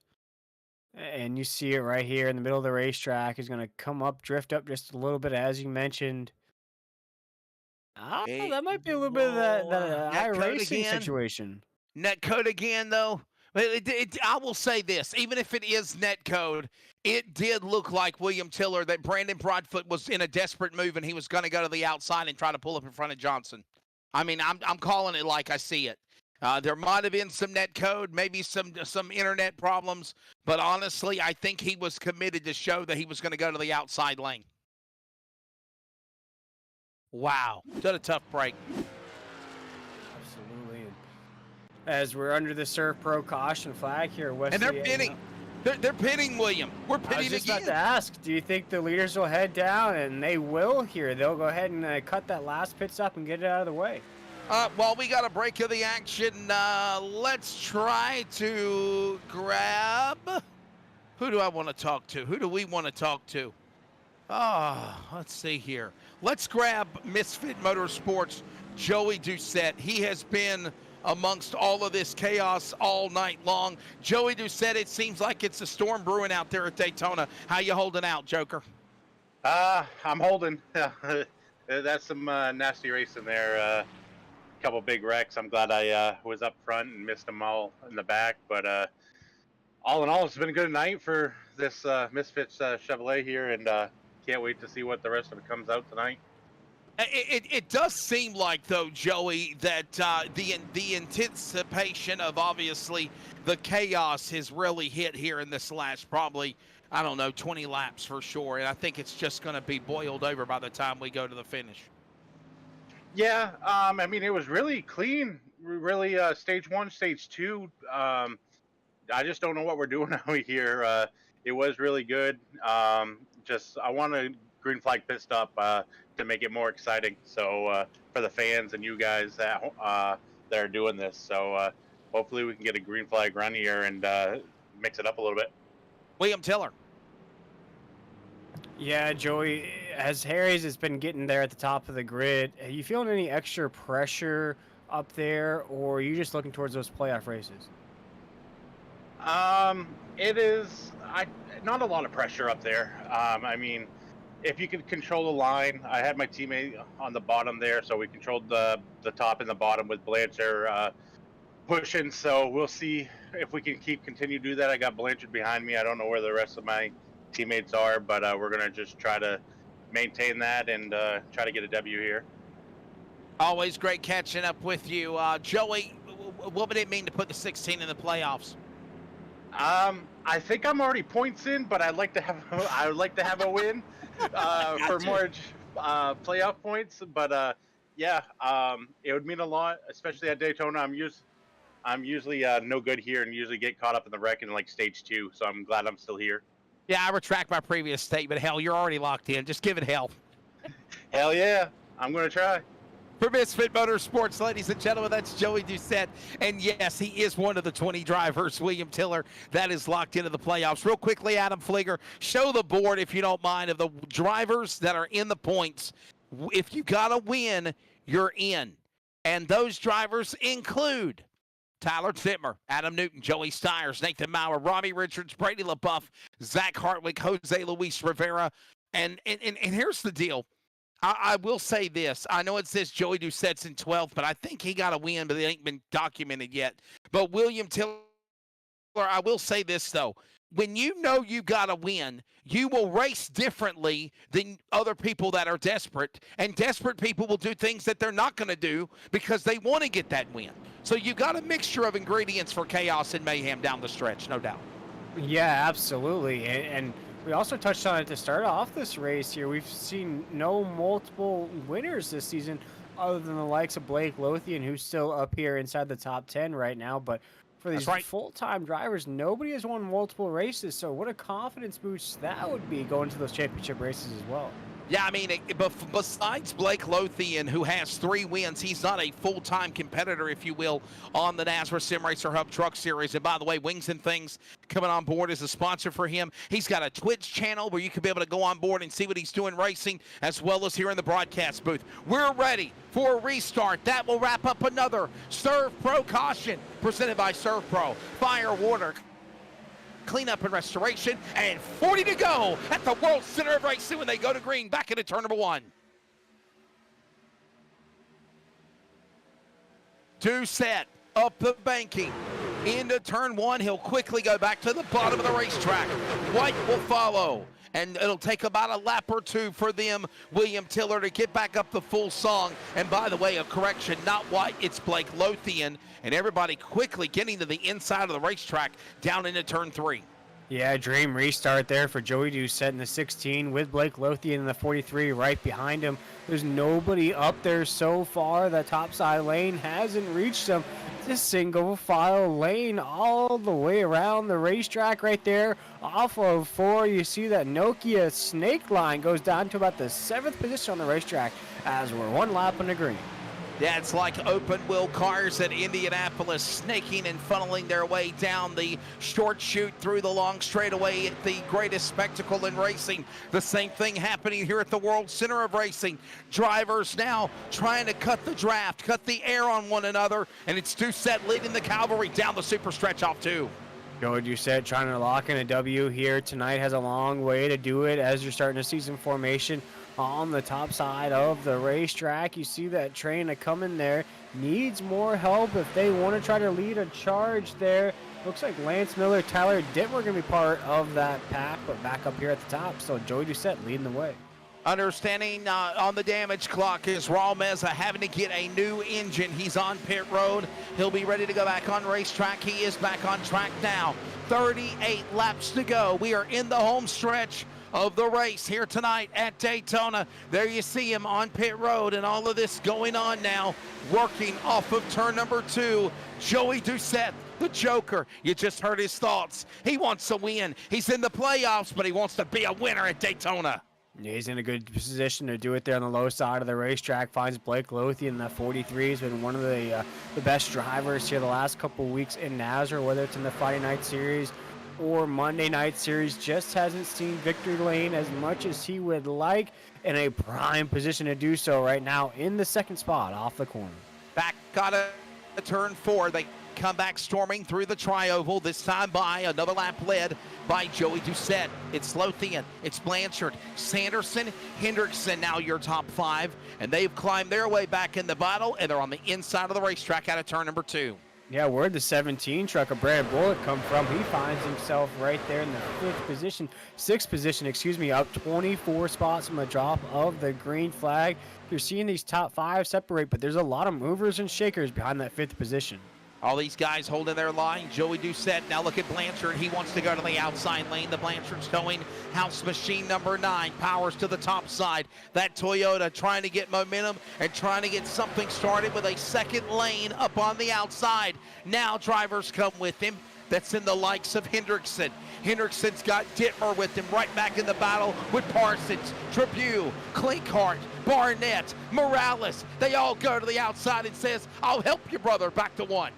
Yeah, right now that top side, it took them a few laps to get going, but once those sails started coming and the wind started pushing them, they are sailing their way to the top of the grid right now. Shout out to Jimmy Buffett, because it is 5 o'clock somewhere for those guys on the top side. They'll be in the lead in no time. Come Monday, it'll be all right. It's a Monday night. They're looking for the win here in Daytona. And right now, Blake Lothian doing what he needs to do. Storming off turn number 4. Blanchard, Hendrickson, look at them bobbing and weaving like in a squared circle. We're boxing to the checkered flag as they work through the travel into 4. A little bit of sweet signs at the top of the grid. Blake Lothian now leads the way in that 43 truck. Chris Blanchard right there. Cole Hendrickson has just been a sneaky sneak inside the top 5, now trying to race his way to the lead. Huge push out of Joey Doucette on the low side, and right now Henderson is our new race leader off the corner. The Chevrolet, Cole Hendrickson now up in the middle lane. Doucette wants to stay to the bottom. Lothian now with a help from Blanchard and Dittmer. He goes to the outside lane. Hendrickson powers on his own in the middle. He'll pull up in front of Dittmer to go to the bottom, and Lothian will go to the inside from the top out of 4. What is even happening right here at the top side of the grid? We're seeing movers and shakers, people pulling out of line. As you see, there's almost contact right there between Sanderson and Hendrickson. They're on the front stretch. We're 3 wide. Oh no, there's contact. Lothian. Oh no. Lothian spins, bottom of the apron, and he saved it! Oh my goodness, he saved it! Truck stays in line. He got sideways, stays on the gas, and will still stay green out of 2. What is going on right here at Daytona? Down the backstretch, Blake Lothian leading the way right now. Chris Blanchard's in that spot as he pulls out of line. He takes Tyler Dittmer to the top side of the racetrack. They're going to try to make a move on a tandem that is now Blake Lothian and Joey Doucette off of 4. What is happening here in this regular season finale? Save of the night for Blake Lothian, and somehow still stays in the battle All of this going on as they go back into the corner. He's battling back for the lead. All of this going back into turn number 1 now. Blanchard on the outside. Dittmer, Doucette, all going. Here you go. The gloves are off as we approach 30 to go in Daytona. You can tell that these trucks are getting a little squirrely on the drivers, a little bit more of that bouncing, a little bit of that bobbing and weaving that Wesley was talking about. Coming off of 2, here comes that field roaring down the backstretch into 3 and 4. We're back to John Forrest drag racing as right now our leader Blake Lothian takes in the corner. Lothian with an amazing save. Cody Sanderson also with an amazing save, and he is now trying to get back in the dogfight. Right there in the battle with the top 10. Lothian leads them off of turn number 4. Down to the start-finish line. Here comes a punt there by Doucette. Mesa now looking inside and outside, looking at Kerry Tribune. What a run for the 7 Chevrolet back into 1. Yeah, Kerry Tribune currently up 17 spots on the drop of the green flag, but our biggest mover of the race so far is Blake Lothian, up 21 spots from the drop of the green flag. He currently finds himself in that penthouse position. Joey Doucette, though, the Joker, is trying to pull a trick out of his sleeve here down the backstretch, and there goes that Joker card as he goes to the top side of the racetrack. He'll find Chris Blanchard up there, see if he makes a move for the lead off of 4. 2 by 2, stride for stride, working off the banking here at Daytona off of turn number 4. Back to the tri-oval. Everyone still continues to hold their line, getting loose in the back behind the top 10, but they still get back in forward momentum. Lothian on the bottom. Doucette will follow. All of this goes on as they climb the banking back into turn number 1. Still airtight there at the top side of the grid, watching some shakers on the low side of the top 10. Ed Osborne now back inside. Cody Sanderson has slid. Hunter Parsons right there as well. Jacob Klinkart is in the mix, up 18 spots in the drop of the green flag. But you see it here down the backstretch. These guys are getting antsy now with 31 laps to go into 3 and 4. Back at it again into turn 3, bottom of the racetrack. Blake Lothian, he had amazing save along with Sanderson and others to stay in this fight. Below the apron, now they come off turn 4. Lothian is the leader. He's got Doucette on the outside now, but here comes Kerry Tribune. Where did the 7 truck come from? Here comes Peacock also up in the battle in the 81 going to turn 1. The smallest mistake could mean your season is over at this point. With 31 laps to go here in the regular season finale, we talked about what it means to be inside the top 20. You get a little extra payout. Even if you don't perform well in those playoff races, you'll still be top 20 in the season. You want to make sure you lock your truck in for Joey Doucette, though. He's going to lose a lot of spots on the top side of the racetrack, though. He finds Sanderson now trying to link up, get those spots back. Yeah, Doucette hung like a rag doll up on the outside lane, and now he has got to find a way to get back to the inside, or at least find a way to slither his way back into that spot. Peacock also just got the short end of the stick.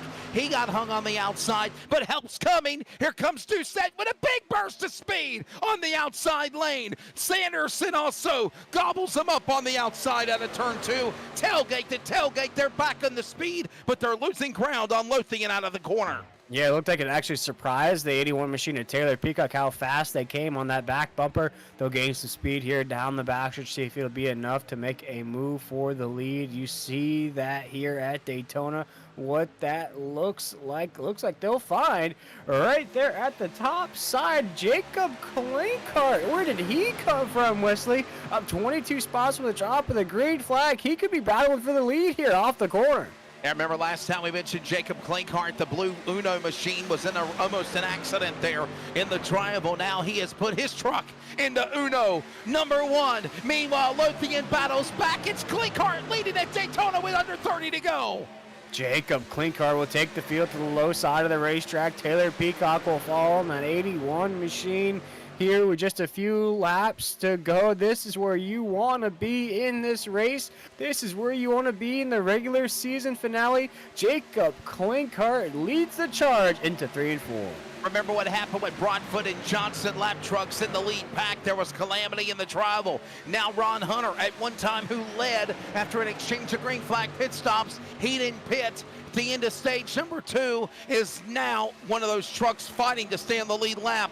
He's in that pack, and we got trouble. They're wrecking. Dittmer's wrecked. It looks like it might be Meza in the fence. Also, Kerry Tribune looks like he got a piece of it. The number 7 is that Osborne or Clinkhart pulling away. He'll stay in second. Caution out. Oh, boy, we got to see what happened here. It happened in the tri-oval. Yeah, Wesley kind of caught us off guard up here in the booth. We were kind of checking our stats and everything. All of a That's sudden, the previous caution, Adam. Adam, that's the previous caution. You're showing the caution from the last time.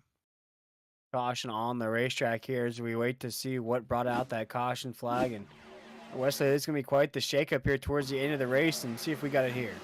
We need to catch the 34 Tyler Dittmer's truck. That's what we need to find, because it all happened to him and some others. And there you see it, William Tiller. Oh, man. Oh, it's so dang blurry. I can't figure out the truck number. It looks like he might have just been friendly fire there, the 34 Tyler Is Dittmer. that Kerry Tribune? Kerry Tribune into Tyler Dittmer and another truck that's got a, it might be, I can't tell. It's so blurry. Hang on a minute. Check it out here as you're watching the replay here. On There's Jonathan Wiley. Jonathan Wiley turned Kerry Tribune. Tyler Dittmer had nowhere to go. Tyler Dittmer did get caught up in the accident. Right there. Wow. Mm-hmm. Hold on, Tyler. Make the escape.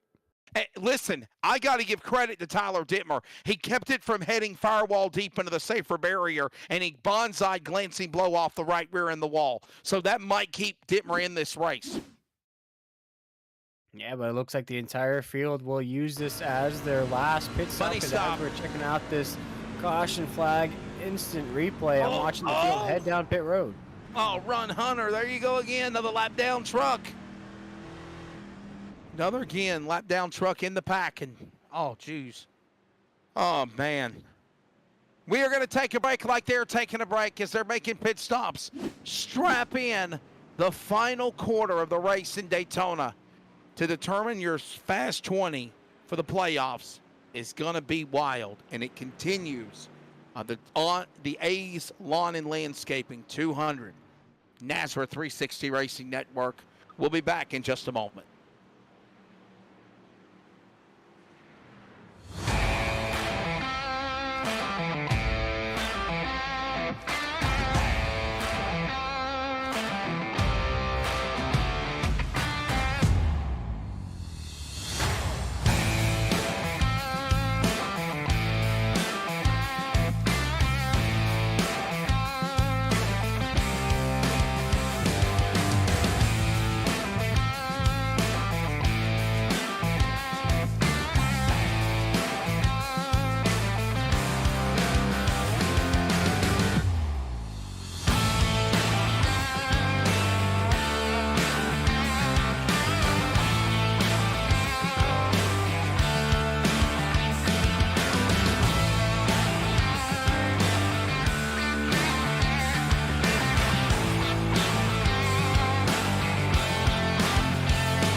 Something to TJ when we got off the air, I can promise you that.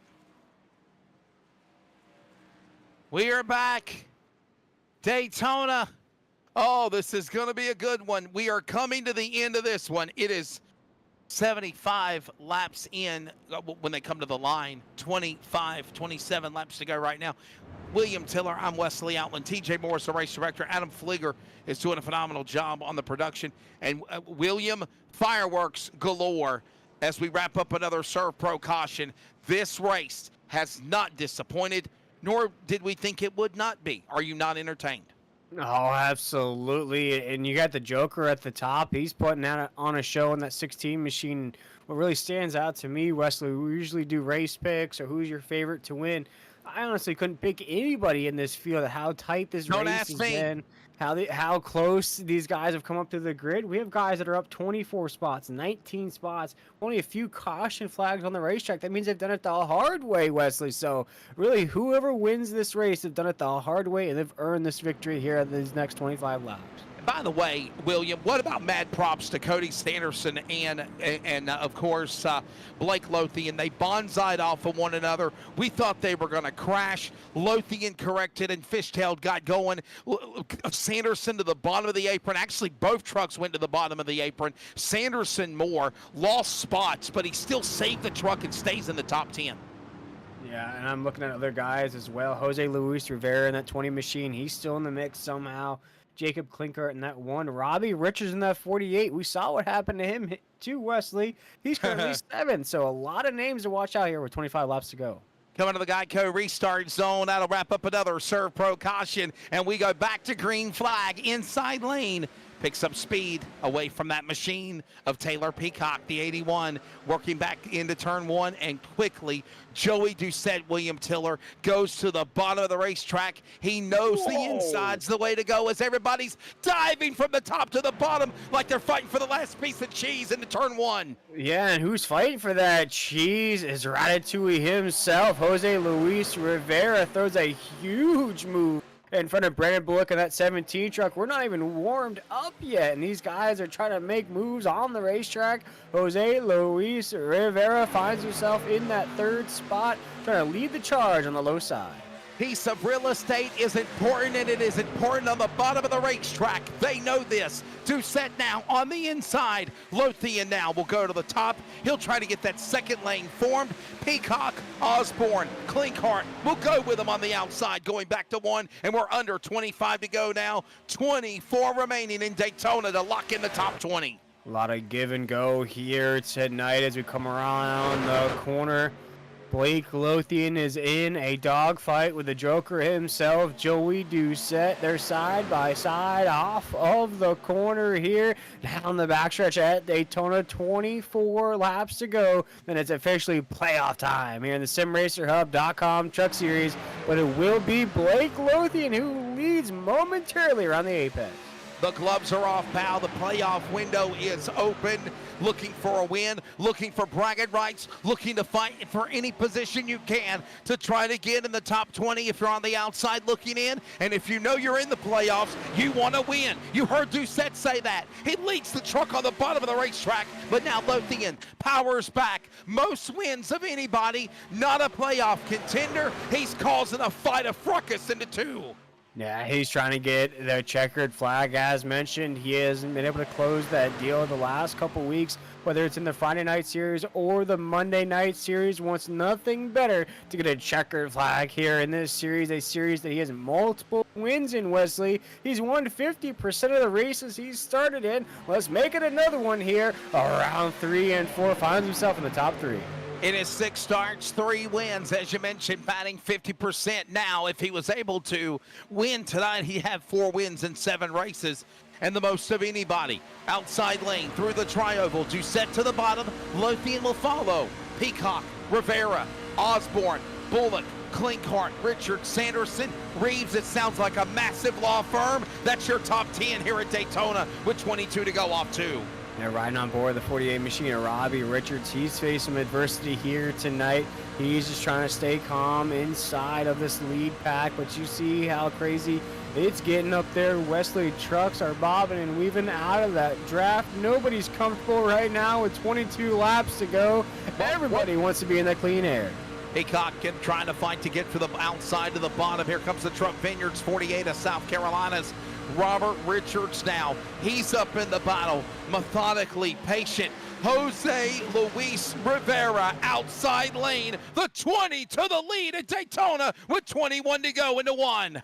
Jose Luis Rivera, one of those drivers that's in with a win, but let's get another one here tonight. Finds himself on the top lane, being pushed along by Blake Lothian, but a huge run out of the Joker. Joey Doucette on the low side of the racetrack. He's being pushed along by the 17 truck of Brendan Bullock. They'll run out of steam, though, as Jose Luis Rivera will continue that lead into 3 and 4. It's something about Daytona, whether it's real life or virtual, you get the goosebumps. You know what the prestige is of wanting to win here. Make no bones about it, audience, on NASRA World. They want to win Daytona. Doucette, Bullock, Rivera. Here comes now Richards on the outside. Lothian into the outside lane now also. 20 to go, and they're into 1. Gets tighter and tighter off of that corner, Wesley, every single time by as Joey Doucette's our brief leader. And you see Brendan Bullock's going to tap that apron with those Goodyear Eagles. Keeps it clean, keeps it moving as everybody's now side by side here. Down the backstretch here, Wesley. 20 laps to go, and we'll get that top 20. Brandon Bullock shot below the double yellow line, went just for a glancing blow to the bottom of the apron, and then shot back up the banking, and quickly with the help of the draft on the air of Doucette got back in line. Richards also was in tow, mimicked him, got on the binders, and made the save also. But will that happen again? 19 laps to go. Doucette powers to the inside on the machine of Rivera, back to the lead into turn number 1 as they climb the banking, and it's pucker time at the World Center of Racing. No domination in this race, just trading paint. Everybody has traded leads, traded position. Joey Doucette has been, in my opinion, the fastest truck out here. He's been the guy who's lingered inside the top 3 all race long, through the caution flags, through the pit stops. All right, now our race leader down the backstretch, although he's got Jose Luis Rivera to his outside into 3 and 4. Gloves are off now, working off the banking into turn number 3 and 4. Here comes Doucette. He'll stay to the inside. Bullock will go inside, outside, trying to break the draft on the leader, and Richards is waiting intently. Reeves from Georgia also up in the top 5. Here they go, going for moves inside and outside. I think it might be a little too early, but they're right now getting into position into 2. You want to make sure you position yourself in a good spot here, Wesley. You find yourself a little bit further back. Caution flag flies. You might be involved in that big one. You try to get up as far as you can on this grid to avoid that big one at the end. But as you mentioned, though, some big movers inside of that top 5. Taylor Peacock, Brandon Bullock, Blake Lothian, Robbie Richards, all up multiple positions from the drop of the green flag. A highly entertaining A's Lawn and Landscaping 250 has now reached probably the final 40 miles down the stretch. They come into the corner now, to the line, working back across the trioval. Here comes now Jose Luis Rivera. Blake Lothian now with a move on the outside with help on Rivera, also Peacock on the top. Meanwhile, Bullock with a shot on Doucette. They save it as they got wiggly in the corner out of 2. Yeah, this is getting very, very dicey right here, Wesley. I can almost feel this volcano about to erupt on the racetrack as drivers are thinking about making it 3 wide down the backstretch here at Daytona. We are 3 wide for a second, going into 3 and 4. Oh my goodness, hold on, Wesley, as we're out of 4. It was about to be 2 wide, then it broke 3 wide. They thought about going 4 wide, then they chickened out and went back 3 wide again, and they're not done yet. Doucette hugs the bottom. Here comes Raw, the driver Peacock. Outside, he's blinking, but he's right there with the leaders, and they swallow up the pack again. The leaders are in trouble, back to 1. And you can't stay like this for many laps. Something has to break here, Wesley, as these drivers are nose to tail. They're almost door to door with each other as well. Coming off of 2 down the backstretch. We are 2 by 2 by 2 by 2 for the entire field into 3 and 4. Our new race leader, Taylor Peacock, on the 81, takes us into the corner. And Peacock will pull away for the first time. Usually he is under attack. Well, I spoke too soon. Here comes Doucette. Swallows him back up on the inside lane. Take away the momentum on the 81. The inside lane quicker to the outside. He'll also take Bullock with him to the bottom and 15 to go, back to 1. Throw those lap times out of the window because on paper, Joey Doucette is not the fastest truck on the racetrack, but that would fool everybody. Wesley, the 16 machine, has been at the top for the entire race. Haven't seen him falter, haven't seen him break yet. Now with 15 laps to go, he just has to sign, seal, and deliver that checkered flag into 3 and 4. He has to fight off Taylor Peacock, who is now to his door. Yeah, believe it or not, the Toyota Chris Blanchard, the Blanchard's Towing House machine, is your fast man overall. 47.514. Where is he at? He's at the tail of this pack of traffic with the 14 leaders coming storming to the line. 14 to go. Doucette now inside, outside. Bullock. Mo Peacock now. They're all getting into formation now, back 2 by 2, and they do-si-do up the bacon at the World Center of Racing. Tick tock, tick tock. Those laps are starting to tick down here in the SimRacerHub.com Truck Series. This is the regular season finale. After this race, we'll have the Sweet 20 that will battle it out for the championship here into 3 and 4. Taylor Peacock is trying to let his colors fly into 3 and 4. 14 now make it 13 laps to go when they come back to the start-finish line. And believe it or not, there is a lot more respect given than earned, but it's about to go out the window. They tried to go 3 wide again, quickly fail. They go 2 by 2. Doucette quickly scampers away from Bullock. Here comes Peacock. Peacock still on the outside. He holds strength, holds charge, door to door as they are in the banking in the corner. Yeah, you saw Taylor Peacock with a little bit of a mishap there off of 4. Now back into the corner. Ed Osborne had to check up there to make sure there wasn't huge contact. Now down the backstretch here with 13 laps to go. Wesley, you can see some of these drivers now trying to strategize their way to the front, try to find those open opportunities. We're going to see some fireworks here around the apex of 3 and 4 off of the corner, though. Joey Doucette still leads the way. Simply, clearly, mainly, who wants it more? Laps tick down. 12 to go when they come to the line, and it is still Doucette to the inside. Peacock now tries to make something work on the outside lane. He'll hook up also with the machine of Bullock. Osborne right back in this battle. Richards watching on as the top 5 wiggling, jiggling, giggling, ball off of 2. Oh my goodness, all I can think about, Wesley, you find yourself on a balcony, you're scared of heights, you keep looking over the edge. That's what I feel like every time we come off of 2. These drivers get so close. Makes me so nervous up here in the booth, but here we go, raging into 3 and 4. Joey Doucette's our race leader, but I see a hard charge coming from the 81 of Taylor Peacock on the top side. Well, the storm does rage, John. Right now, laps winding down as they again work their way to 11 to go. Doucette, Peacock right there side by side. Osborne wants to give a shove to the inside on Bullock's truck. He quickly backed away. They're still right there in nose to tail, 1 by 1 into the corner. Now they break out of line. Bullock below the banking. He got powered by Osborne. He's going after Peacock, and they work on the leader. Doucette out of 2. Oh my goodness, huge run out of the top side there, as well as the 17 truck of Brandon Bullock, who put that nose right in the back of Joey Doucette. That 16, it's nobody's race yet here, Wesley. Everybody has a chance at that checkered flag as we come off of 4, still airtight with 11 laps to go. Coming to the line, it will be this time by right now through the tri-oval. 20 laps, 20 miles remain, 10 laps to go right here to the finish.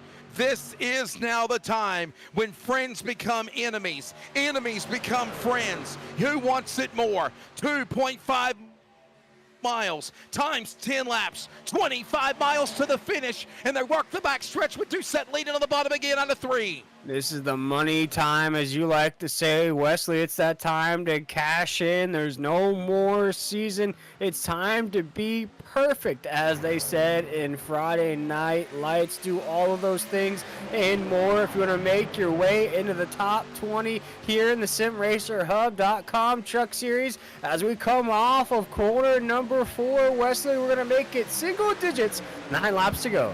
This is worse than Russian roulette or going to Vegas and placing your bets. Any of these drivers, at least in the top 15, 16 for that matter, have a shot to win this race. They're all in a pack.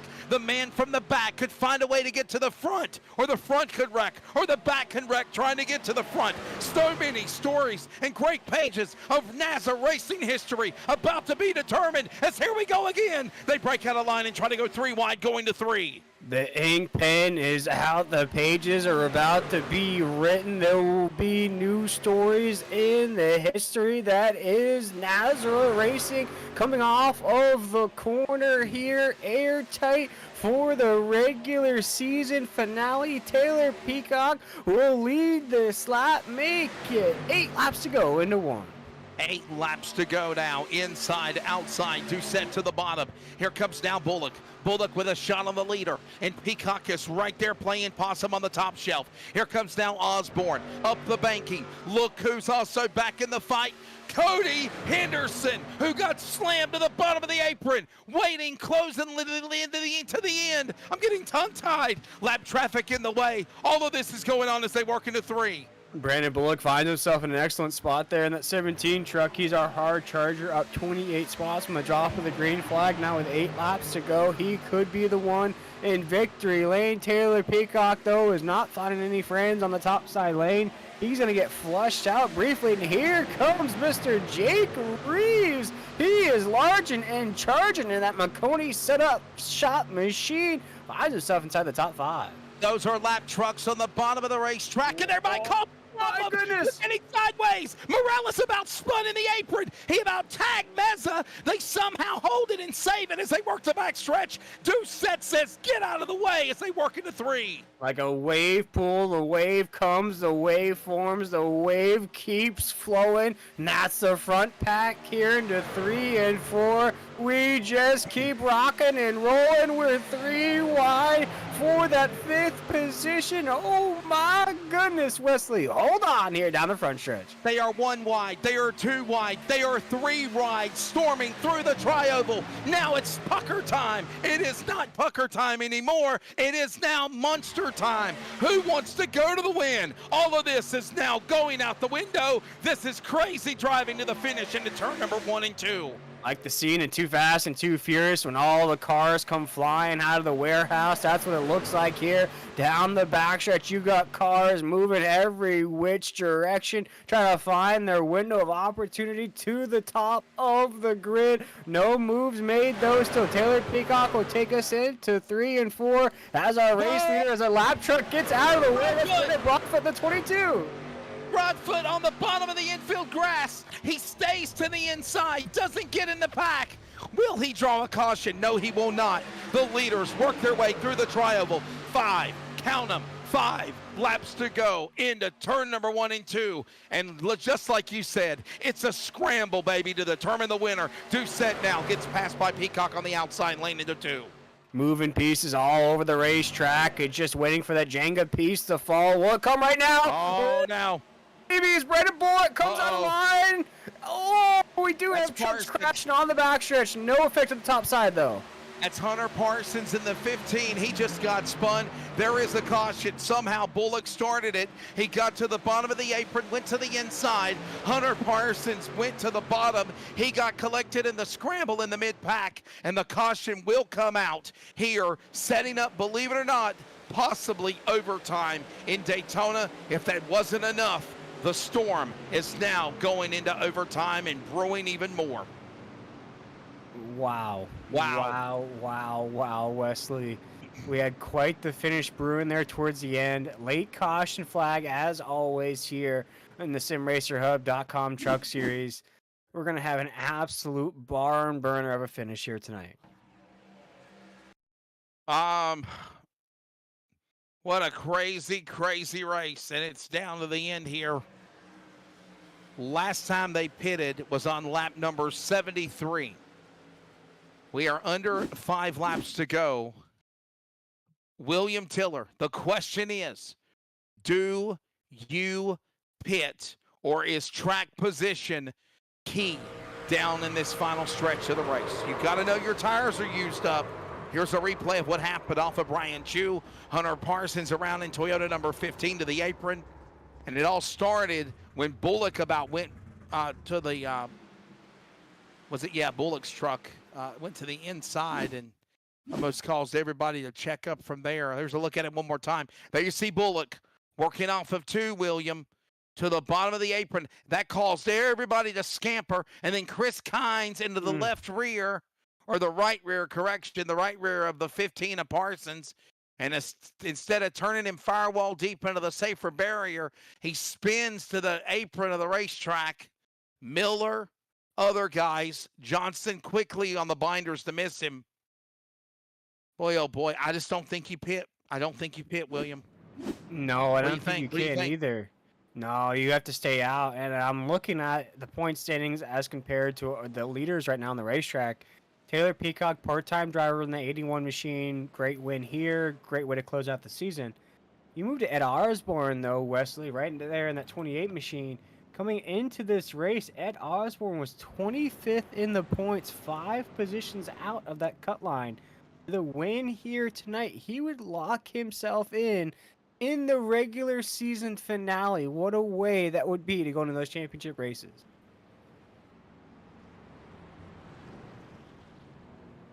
This has been, without a doubt, a very interesting race. So it's exciting to see how it all culminates here at the end. Ooh, boy, oh boy. Pick your poison. I don't know who's going to win this race, William. I'm telling you. No, I couldn't pick one either there, Wesley. How tight those runs were, how many lead changes we've had here tonight. And even when we do have a lead change, Wesley, it only lasts for maybe a couple seconds. Then you have a guy coming on the low side or the high side of the racetrack that will snatch that lead right back from whoever held it for just that second. So, I mean, it's just hard to call it. I think really what it boils down to, and it's kind of cliche to say, Wesley, I think it's going to boil down to this restart here. If you can get a good enough restart, you can separate, maybe make it a one-on-one battle or a two-on-one battle there to the end. That's what you ideally want, Wesley. For the whole entire field to go with you, that's when it's going to be pretty difficult to get that win. It is Taylor Peacock, the leader. Ed Osborne, Cody Sanderson, Jose Luis Rivera, Brady LaBeouf, your top 5. They are still in the regular distance of this race, and the lights are out on the pace truck. Okay, so here's the deal, William. We are on lap number 98.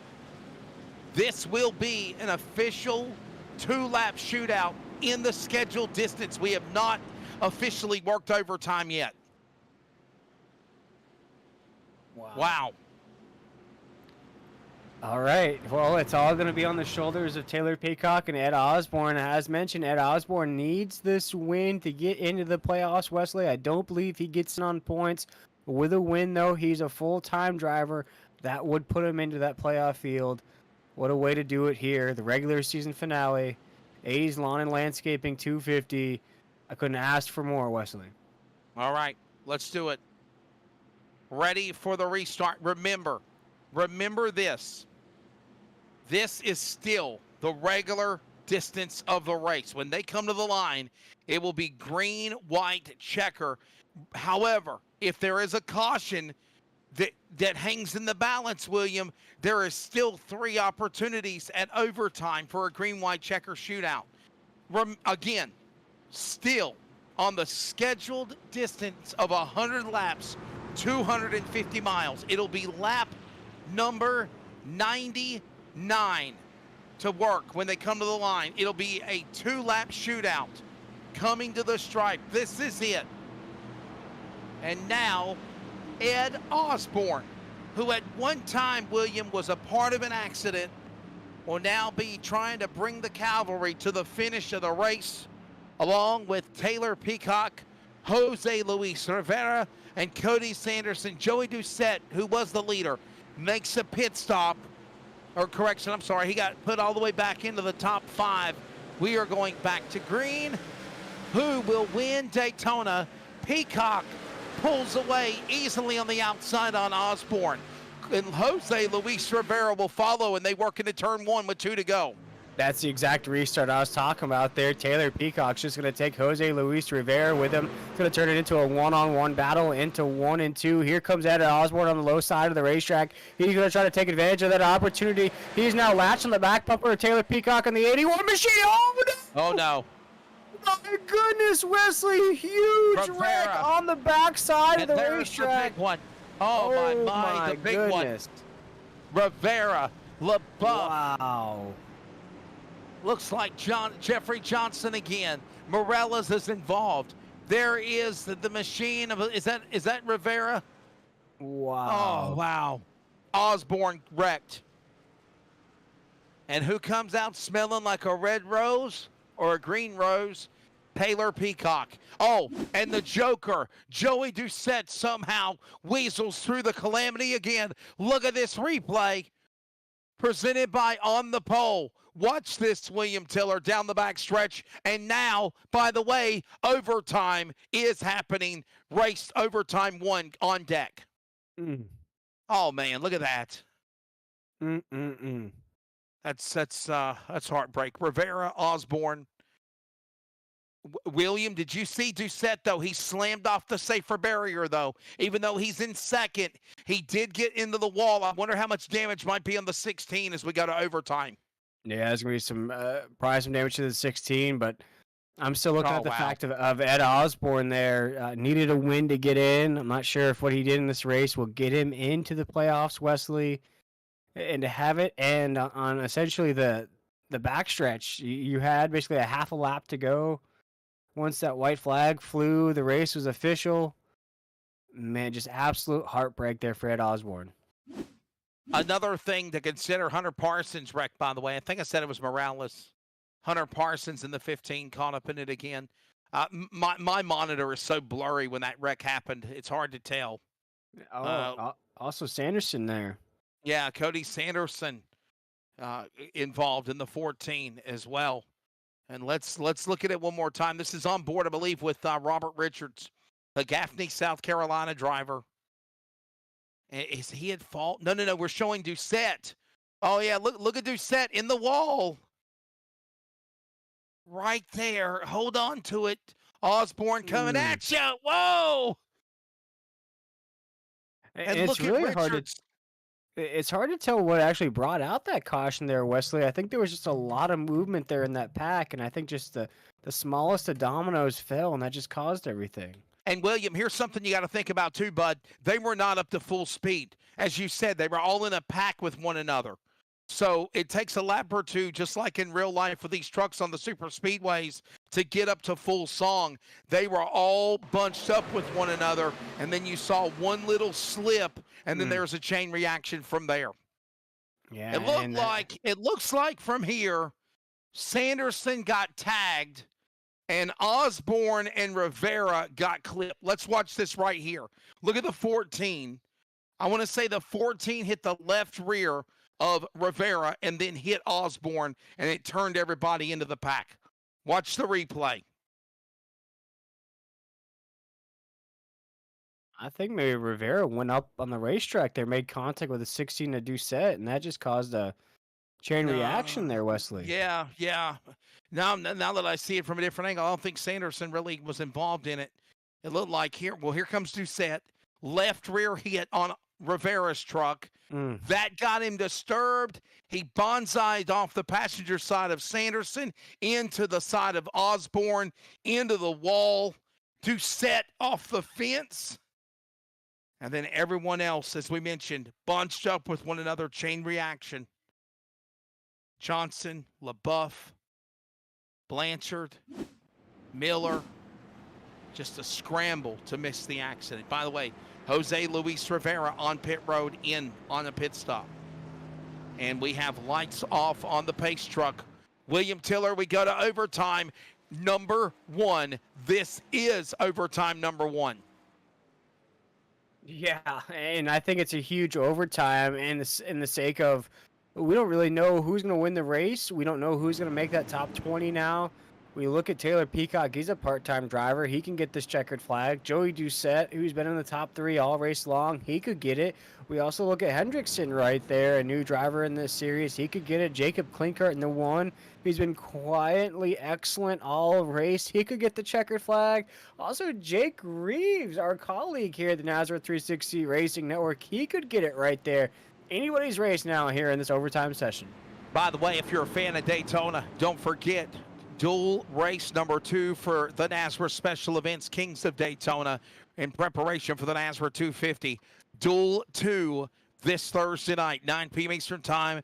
Join Michael McKinnon, Brady LaBeouf, and myself in the broadcast booth for coverage of that race. That is the second duel, 125 miles, 50 laps, and then the stage is set for next Thursday night's inaugural Kings of Daytona. It's part of NASCAR Special Events, and it's broadcast exclusively on the NASCAR 360 Racing Network. William Tiller, I'm Wesley Outland.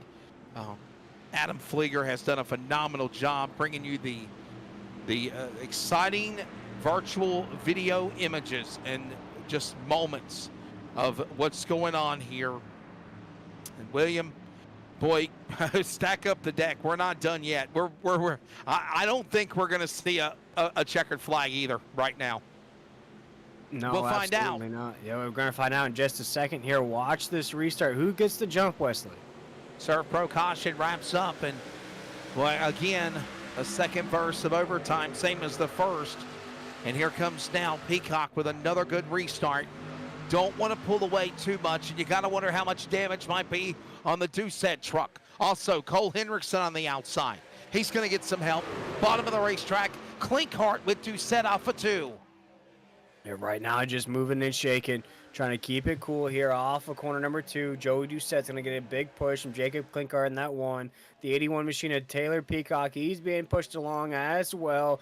Things are all together into 3 and 4. Will it stay this way, Wesley, as they head towards you? Down into turn number 3, Blanchard now bobs and weaves off Hendrickson's tailgate right to the inside. Klinkert will follow Doucette. Doucette to the bottom. They work their way through the tribal, coming to the Darren Snail Gun Repair.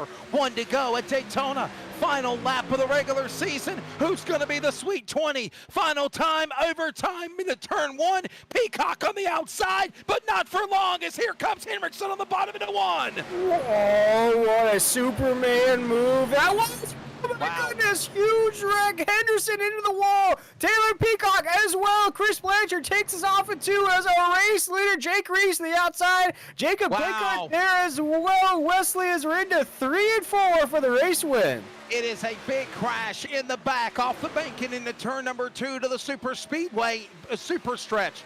Meanwhile, the leaders work off the corner to the flag. Blanchard is leading. In tow, Doucette, Klinkert, Reeves. They move inside. They move outside. Blanchard's gonna win Daytona.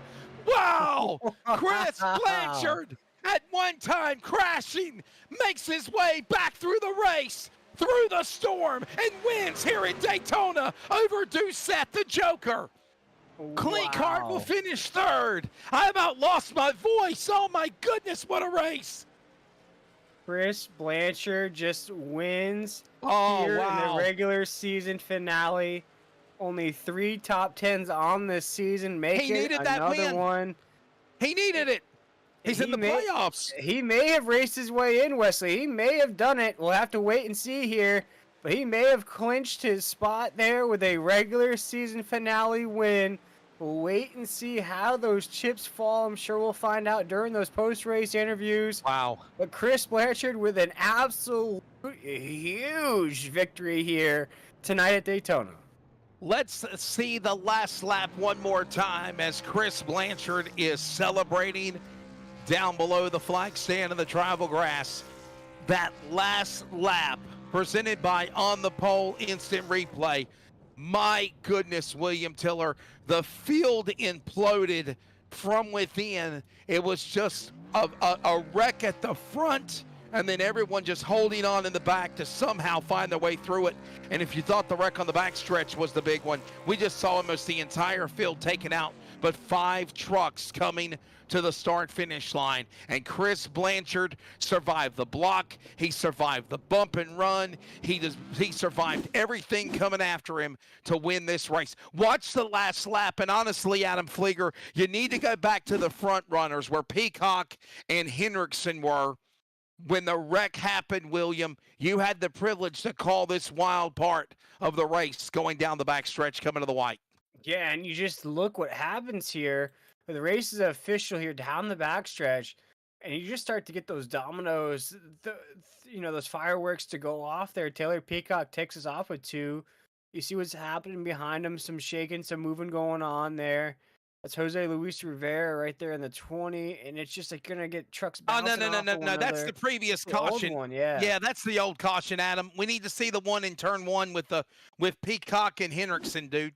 The 101 and the 81. That's who we're trying to find.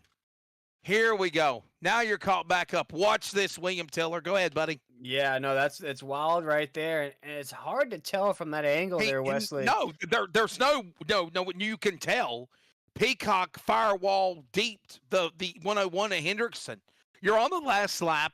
It's all bets are off. You want to win this race, William Tiller, and you can see where he hooked the right rear of the 101. Peacock made a wrong move, and of course that caused this massive crash, took him and everyone else out of the race. And anybody that was on the inside, you're lucky you got the free pass. Watch it in real time.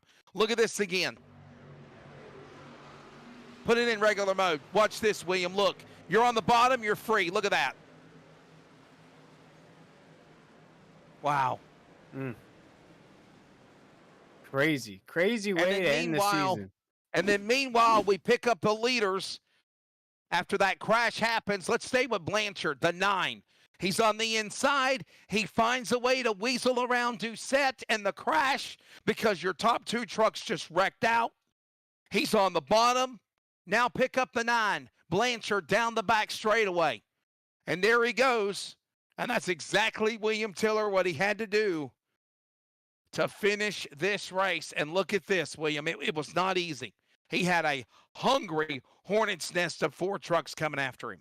Yeah, and I think what got the job done there for Chris is just staying composed. He knew what was happening behind him. He knew everything. And you see that shot here in the Nazareth 360 Racing Network. And they're still wrecking behind them there, William.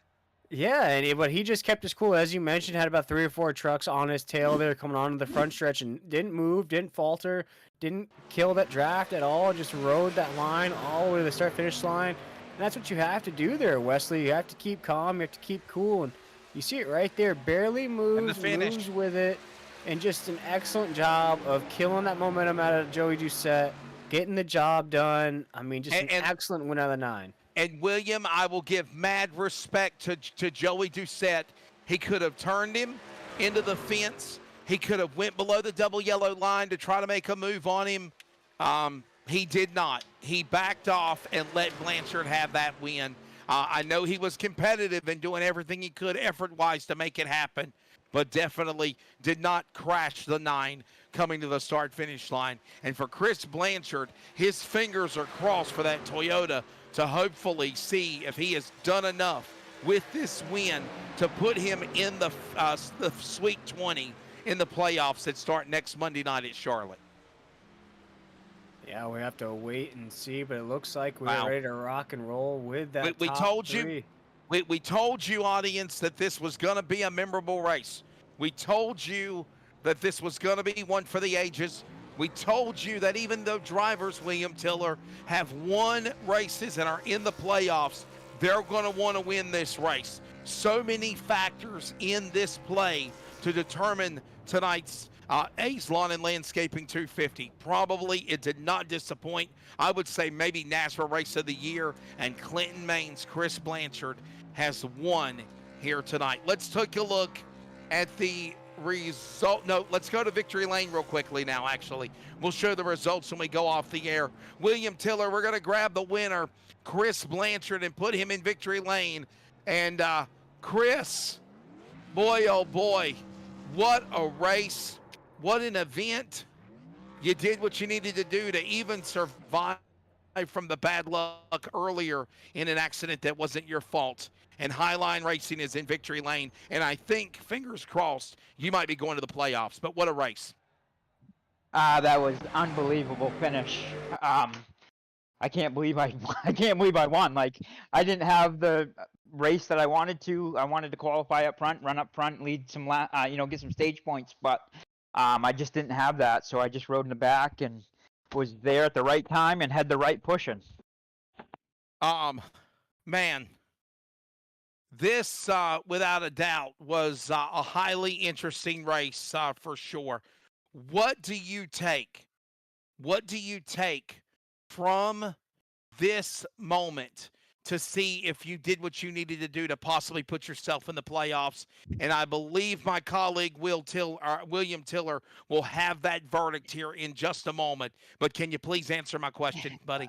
I had to win the race to be in because I was Then you're out in. But the problem is I didn't race enough races during the regular season.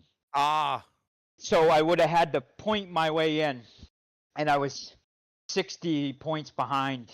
So I did what I needed to do tonight. I went out and showed my strength and that I belong in the playoffs. It's just life gets ahead of you, and you can't make some of the races. So that's I'm okay with that. But Joey's on my Misfit Motorsports is a team that I put together this season with Taylor and Joey and Ed, and I was actually hoping Ed was going to win and get up there. He was winning, but he got wrecked out. So luckily Joey didn't wreck me out, and he let me win. Highline Racing celebrating the over-the-top designs. Blanchard's Towing, number 9 out of Maine. William Tiller, he won the battle, but is he going to be in the war for a championship? Well, just as Chris was alluding to there, it's the 10 races or 11 races so far this season that might keep him out, even though he gets that win. But I feel like, though, Wesley, looking at the results of some of the guys that were above him in the points, it's going to be very, very close, that last spot. Cool. William, what do you got for Chris Blanchard, bud? Chris, even if you don't get into those playoff races, we watched you all season, sort of a roller coaster season for you. How good does this win here in the regular season finale feel to you? And just looking at the record books, when was the last time we saw this 9 in victory lane? Might have been definitely not this season. It would have been last season. I haven't even won on the Friday nights. Life's been crazy, and I just haven't been able to practice. I jump in on the rig when the session opens up on the night of the race, and I don't practice during the week, so I don't get to do that much. So hopefully with this winter it slows down a little bit. Next season I can focus and have a better season for sure. Absolutely. It looks like Wesley's joined us back up here in the booth. And Chris, before we let you go here for the night, and I just got to tip my cap to you, man. You're a guy that comes out week in and week out. You just talked about it. Life gets in the way sometimes, but every week you put forth your best effort, and here tonight it pays off for you.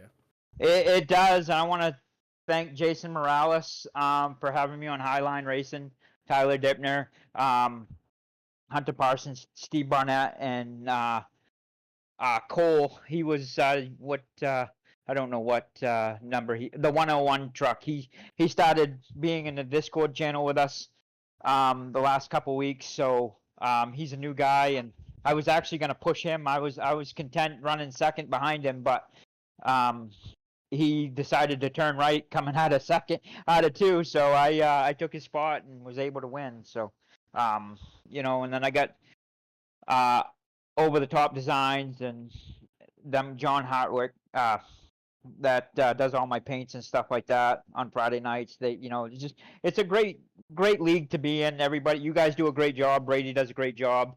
Tyler with the podcast, they're doing great, and everybody that I've been here a couple of seasons now. I think 3 seasons, 3 or 4, and the competition has gotten very good. Like, when I first started, I could come in 7:30 at night and run a fuel run, go out there, qualify, and and being a top 10. Like I didn't have to practice. I could finish in the top 15, top 10 without running any practice. But now you got to sit on the sim 2 or 3 nights a week to be able to keep up with these guys. And so pulling off this win, I know it's a super speedway, and everybody says I'm a ringer, but I'll take the win no matter how I get it. Chris, would you say that this is the biggest win of your career, probably for a big race like a Daytona? It is. It's one of them. I would say Atlanta Motor Speedway last season in the Xfinity Series Right. against Ted Wade was my biggest win. It was my Yeah. first win, and anytime you can suck a win from him, it makes you feel good. So. We are waiting from TJ Moore and Brady LaBeouf, the top 20. And I promise our audience we will not go off the air until we have those top 20 drivers to be unveiled. That has been a guarantee. TJ Moore and the powers that be behind NASRA are working on the point standings. Chris, final question. I'll let you thank your sponsors. If you do not win the opportunity to go to the playoffs, obviously this has got to be the best relief for sure, no doubt. It is. I'm just glad to finish off the regular season with a win.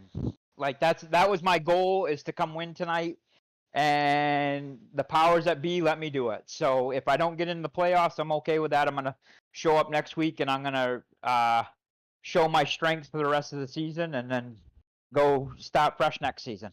There you go. For Misfit Motorsports, the number 9, Clinton Maines Blanchard. Go ahead, buddy. There's a reason why I have a number 9 on my side of my truck. So if Elliot can't make it in, I'm okay if I don't. So. I love it. Yeah. I don't know. I don't know if you guys know this, but I have an uncle that lives in Dawsonville, Georgia. Okay, cool. He lives about a mile and a half from the pool room. Yeah, so the Dawsonville pool room. Yep. If you guys ever get down there, stop in for a cheeseburger. It's well worth it. Been there, done that. Been to Dawsonville pool room. Been to the Dawsonville, obviously Georgia Motorsports Hall of Fame. Awesome place for sure, no doubt. Yes, definitely a place to go see. So thank you guys. Keep up the good work, and hopefully I see you again this season. Sponsors, buddy. Everybody. Chris Blanchard from Clinton, Maine, winner tonight here at or do you want to thank him? Go ahead. Just Highline Racing. Those guys are a great job and great in my ear. So couldn't do it without them. Highline Racing, number 9, getting it done again. Over the top designs on the driver of the machine of Chris Blanchard. Blanchard's towing and recovering. So many people. William Tiller again. We kind of emphasized on this. Even though you win a race, you got to meet a certain requirement of race minimum. And sadly, Blanchard did not meet that. And because of that, it is a possibility. We're waiting for the official top 20 to be unveiled. But it is a possibility that even though he'd done all this work to win at Daytona, he will not be running in the playoffs. Yeah, absolutely. It could be heartbreak for the 9. And you talk about a driver who put in a lot of work this race and didn't get the checkered flag. That's the 16 machine of Joey Doucette, who is now standing by with us here at the NASRA 360 broadcast booth. And Joey, we saw you run top 3, top 5 for the entire race. Didn't get the checkered flag here tonight. Take us through this race. I'm just glad I finished. I usually never finish on super speedway races. Just wanted to be up there, get stage points, and do the best I can to win the race. But second place ain't so bad, especially behind my best friend Chris. Even though we're on different teams, he is the owner of Misfits.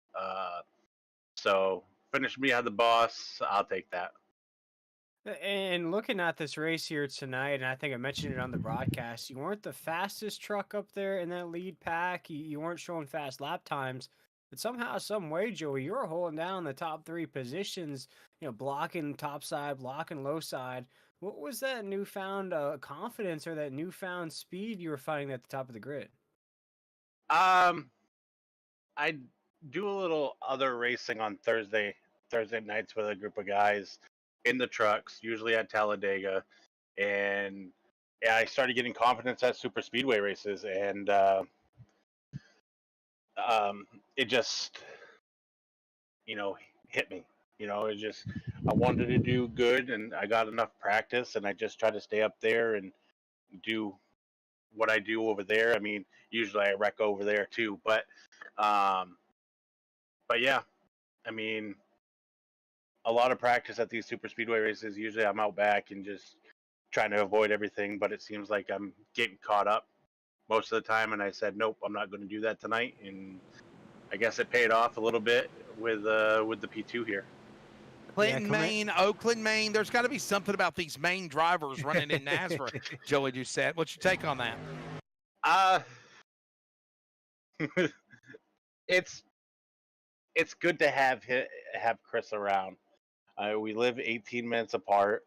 I go to his shop once in a while, just doing, just hanging out and talking about, Nazareth, talking about, other races, and just hanging out and having a good time. I mean, he's helped me a lot. He's I guess you want to call a super speedway ringer, because usually that's where he's winning most of his races, is at either Talladega or Daytona. So learning from him. I mean, I qualified on the pole tonight because of Chris.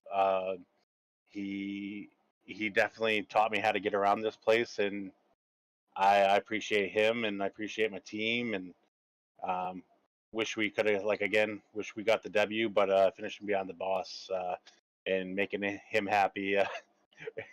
Hey, Joey, we'll take it. So Joey, needless to say, obviously you guys got a good friendship, but William Tiller, we hear this all the time in the iRacing world. Needless to say, if you want to go hang out and have a beer, or if he really wants to fight you or you fight him of something that happens on the track, you guys aren't that far away where it could possibly become a reality. Yes. Basically, every race on Mondays or Fridays, he'll call me after the race, talk about the race. If he's upset with me, we'll go meet up somewhere, talk it out, have a beer, or it hasn't gone to fist. So Right. I'm just referring to the virtual trash talking that people say to one another sometimes, and it's like you get them in front of the computer and they're Rocky and Apollo, and then you get them 500 miles away and they can't do nothing to one another, and then they're all at war with one another. But literally, you guys could literally have a conversation and meet up if it come to that. Yes, and that's the best part, though, because once we talk about it, it's over with. Definitely a fun night, though. Second place, though, for Joey Doucette.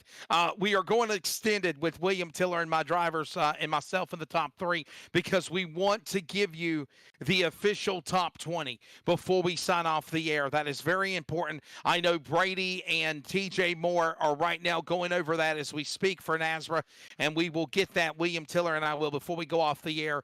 Joey, I got to ask you this question, man. The bottom of the racetrack, it looked like that was the way to go.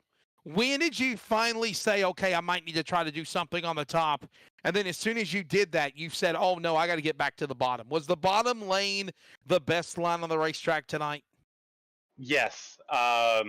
It just seems like the bottom had a bigger push going into the corner. I'd break away from whoever was running the top. I could have made the move to run the top any time that I got clear, but I decided just to stay on the bottom because I was getting that big of much of a run coming off, and I was just leading laps and logging laps, and nobody was really doing anything except for running too wide.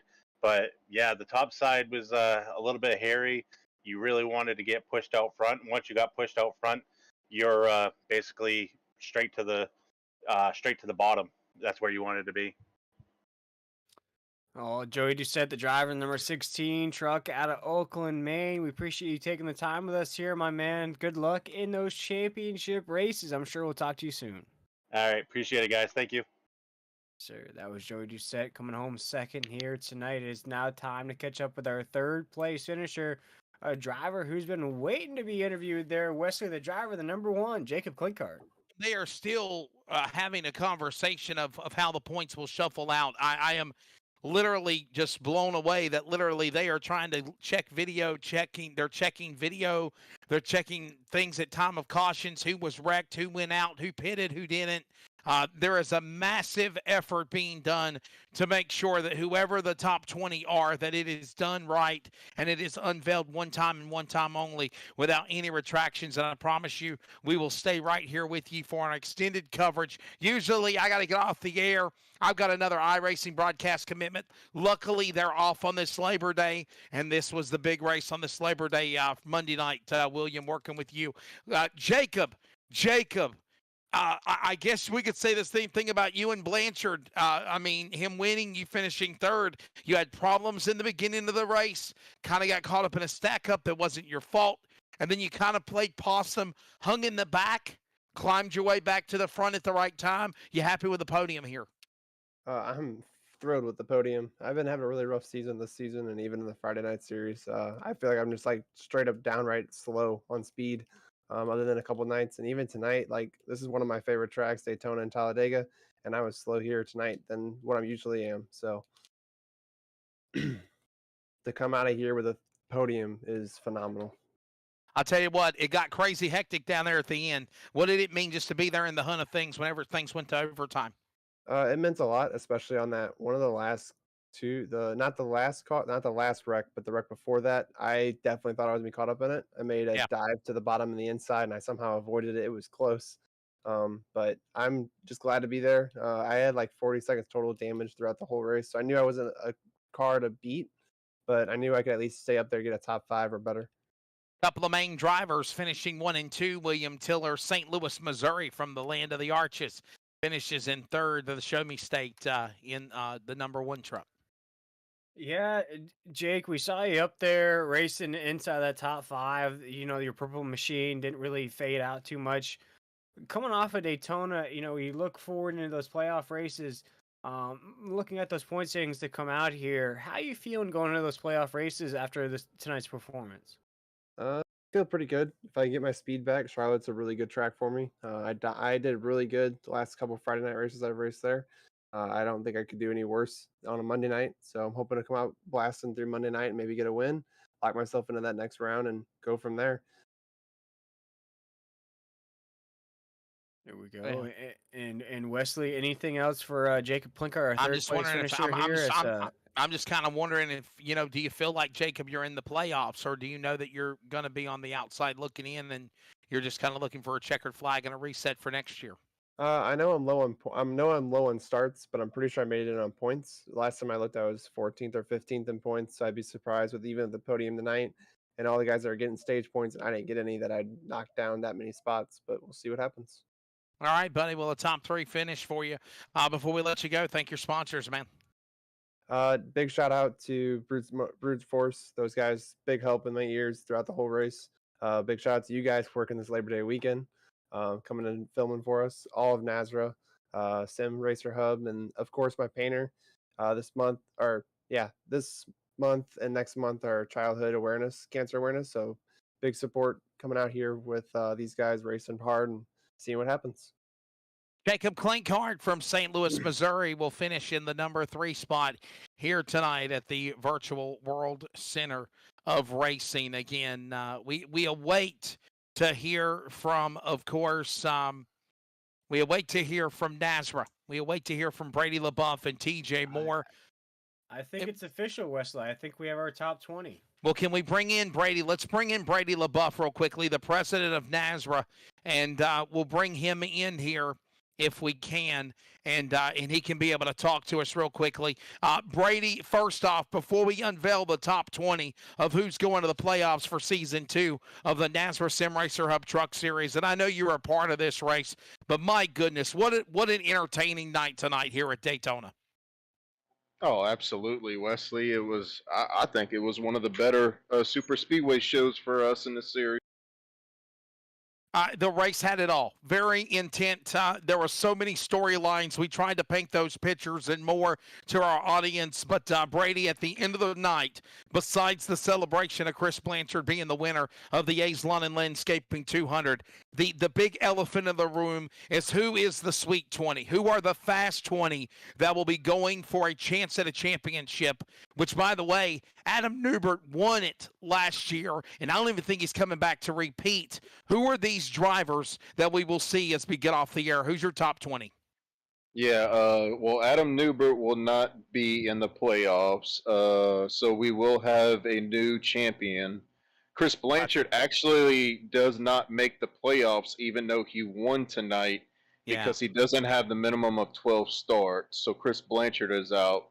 So I think what they're trying to do is figure out who the regular season champion is. It's going to be a tight battle right here between Newton, Tyler Dittmer, and Hunter Parsons, and Joey Stires. Well, it's really pretty much going to be between Tyler Dittmer, Adam Newton, and Hunter Parsons. But I'll start with the 20. It looks like it's going to be Hunter Parsons for Highline Racing, Adam Newton for Sick With It Motorsports, Tyler Dittmer, Highline Racing, Joey Stires, Rev Racing, Joey Doucette, Misfits Motorsports, Kerry Tribute, Brute Force Motorsports, Robbie Richards, Brute Force Motorsports, Jason Morales, Highline Racing, Sean Hamilton, Mission 1 Esports, Lance Miller, the 979 Racing Machine, Brandon Bullock for Warrior Racing Esports, Brady LaBeouf for Mission 1 Esports, Nathan Maurer for Brute Force Motorsports, Jacob Klinghart, Brute Force Motorsports, Justin White, Brute Force Motorsports, Zach Hortwick, Misfits Motorsports, Raul Meza, Warrior Racing Esports, Brennan Broadfoot, 979 Racing, Brian Chu, Sick With It Motorsports, and the 20th driver will be Jose Luis Rivera with Warrior Racing Esports. How about that? And William Tiller, we were literally saying, could he make it in? Could he not make it in? Did that crash take out Jose Luis Rivera? If there's any type of a remedy from what happened to him being in the front to possibly win this race, it is knowing that he's going to go to the postseason. And I think, too, what helps him out a lot, Wesley, is that one win he has on the season, because he's the last driver in, but also a win, also with the minimum amount of starts. So Jose Luis Rivera, without that one win, may not be that 20th driver. Brady LaBeouf, thank you for all that you do, buddy. It's amazing what the North American Sim Racing Association has come from when it started back during the COVID years in 2020.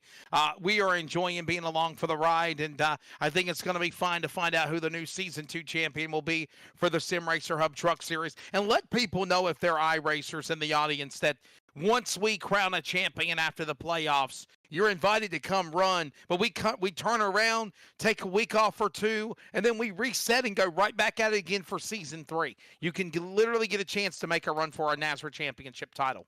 Absolutely. A couple of keynotes. Remember, those are unofficial results, folks. Yes. So we're still working out the kinks. That Stage 2 finish was not the official Stage 2 finish, so TJ had to come ask some questions about how to rule it. We got that straight with the admins. So they're still loading up the points. They're trying to do it in a quickly manner. Key note too, Wesley, this is the first time we're doing it this season. Even though the top 20, if you did not make the playoffs, top 20, everybody from 21st to 45th that put in for the champ fund, if you have a minimum of 7 starts, you are allowed to run in the second tier playoffs.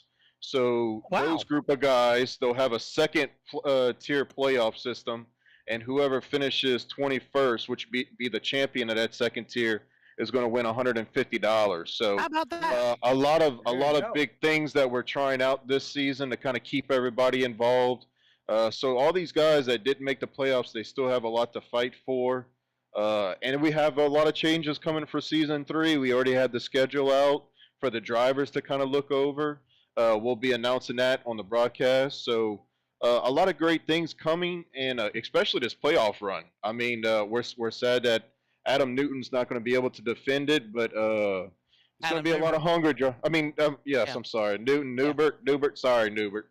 But yes, there's going to be a lot of 20 drivers, 20 competitive drivers going for that championship. That's for sure, Wesley. Should be a fun time for sure. And by the way, in closing, let everybody know also about NASRA special events and obviously that final preliminary of Duel 2 in the 125 qualifier Thursday night. And that'll set the lineup for that another historic NASRA special events in the King of Daytona's race on Thursday, next Thursday night.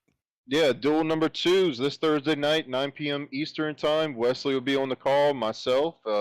You can actually still sign up for it. You'll have to start in the back of the lineup, and you'll have to pay the $5 penalty for not making qualifying. So if anybody's watching and they want to still sign up for that King of Daytona crown, come on, and we'll be doing another one after that for Talladega, Wesley. Yeah, it's going to be really fun. Part of the NASRA special events, and we're looking forward to it. Brady, thank you, sir. Fun time tonight. William, got anything for the boss? No, I'm just excited to see these playoff races get kicked off. I'm excited to see who can take home that Season 2 championship. As Brady said, it's going to be a different champion this year, so excited to see who that can be. Highly entertaining. Brady, thank you for your time, sir. No problem. Thank you, guys. All right, ladies and gentlemen, that is Brady LaBeouf, again, the man behind NASRA, along with, of course, TJ Moore, the race director, and Cody Knott as well with the North American Sim Racing Association. All right, William Tiller, let's now unveil, Adam Flieger, the unofficial results tonight for the A's Lawn and Landscaping 200 here tonight at the Virtual World Center of Racing. So much on the line to determine who would be in the Sweet 20, the Fast 20, going to a playoffs.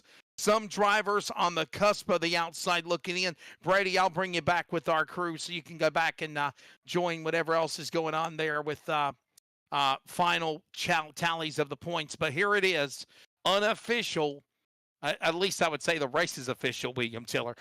Chris Blanchard is the winner. Joey Doucette second, Jacob Klinkhart third, Jacob Reeves fourth, Lance Miller fifth, Nate Bauer sixth, Zach Hartwig seventh, Joey Stiers eighth, Blake Lothian ninth. Kerry Tribune is your top 10. Yeah. Hey, Wesley, Will, I'm sorry to cut y'all off, but real quick, Tyler Dittmer will be your regular season champion. Ah. Yes. And like we have the official top 20, Tyler Dittmer, Hunter Parsons, Adam Newton, Joey Stiers, Joey Doucette, Kerry Tribute, Robbie Richards, Jason Morales, Sean Hamilton, Lance Miller, Brandon Bullock, Brady LaBeouf, Nathan Maurer, Jacob Klinghart, Justin White, Zach Hartwick, Raul Meza, Brandon Broadfoot, Brian Chu, and Jose Luis Rivera. So I think that's what we had earlier in the show, but yes. Tyler Dittmer is officially your regular season champion, so you'll get an extra 10 bonus points. How about that? We'll grab Tyler Dittmer here in just a few moments. As William Tiller, you got the rest of the top 20. Yeah, Chris Kynes finishes in 11th, Brian Chu 13th, Brady LaBeouf 14th, Hunter Parsons right there as well, Justin White 15th, Robbie Richards 16th, Tyler Dittmer, we're going to speak to him in just a second, finishes 17th, Jose Luis Rivera in the 18th position. Rounding out our top 20 will be right there, Adam Newton and Ed Osborne. Brandon Bullock will finish 21st. Cody Sanderson, his Toyota 14, was making a lot of noise for Hoosier Daddy Racing, 22nd. Taylor Peacock caught up in the wreck at the finish, will end up 23rd, followed by Cole Henriksen, 24th. He was also one of those contenders racing for the end. Jason Morales will finish in the top 25. Jeffrey Johnson Jr., Brandon Broadfoot, Ron Hunter, Jonathan Wiley, Raul Meza, the top 30.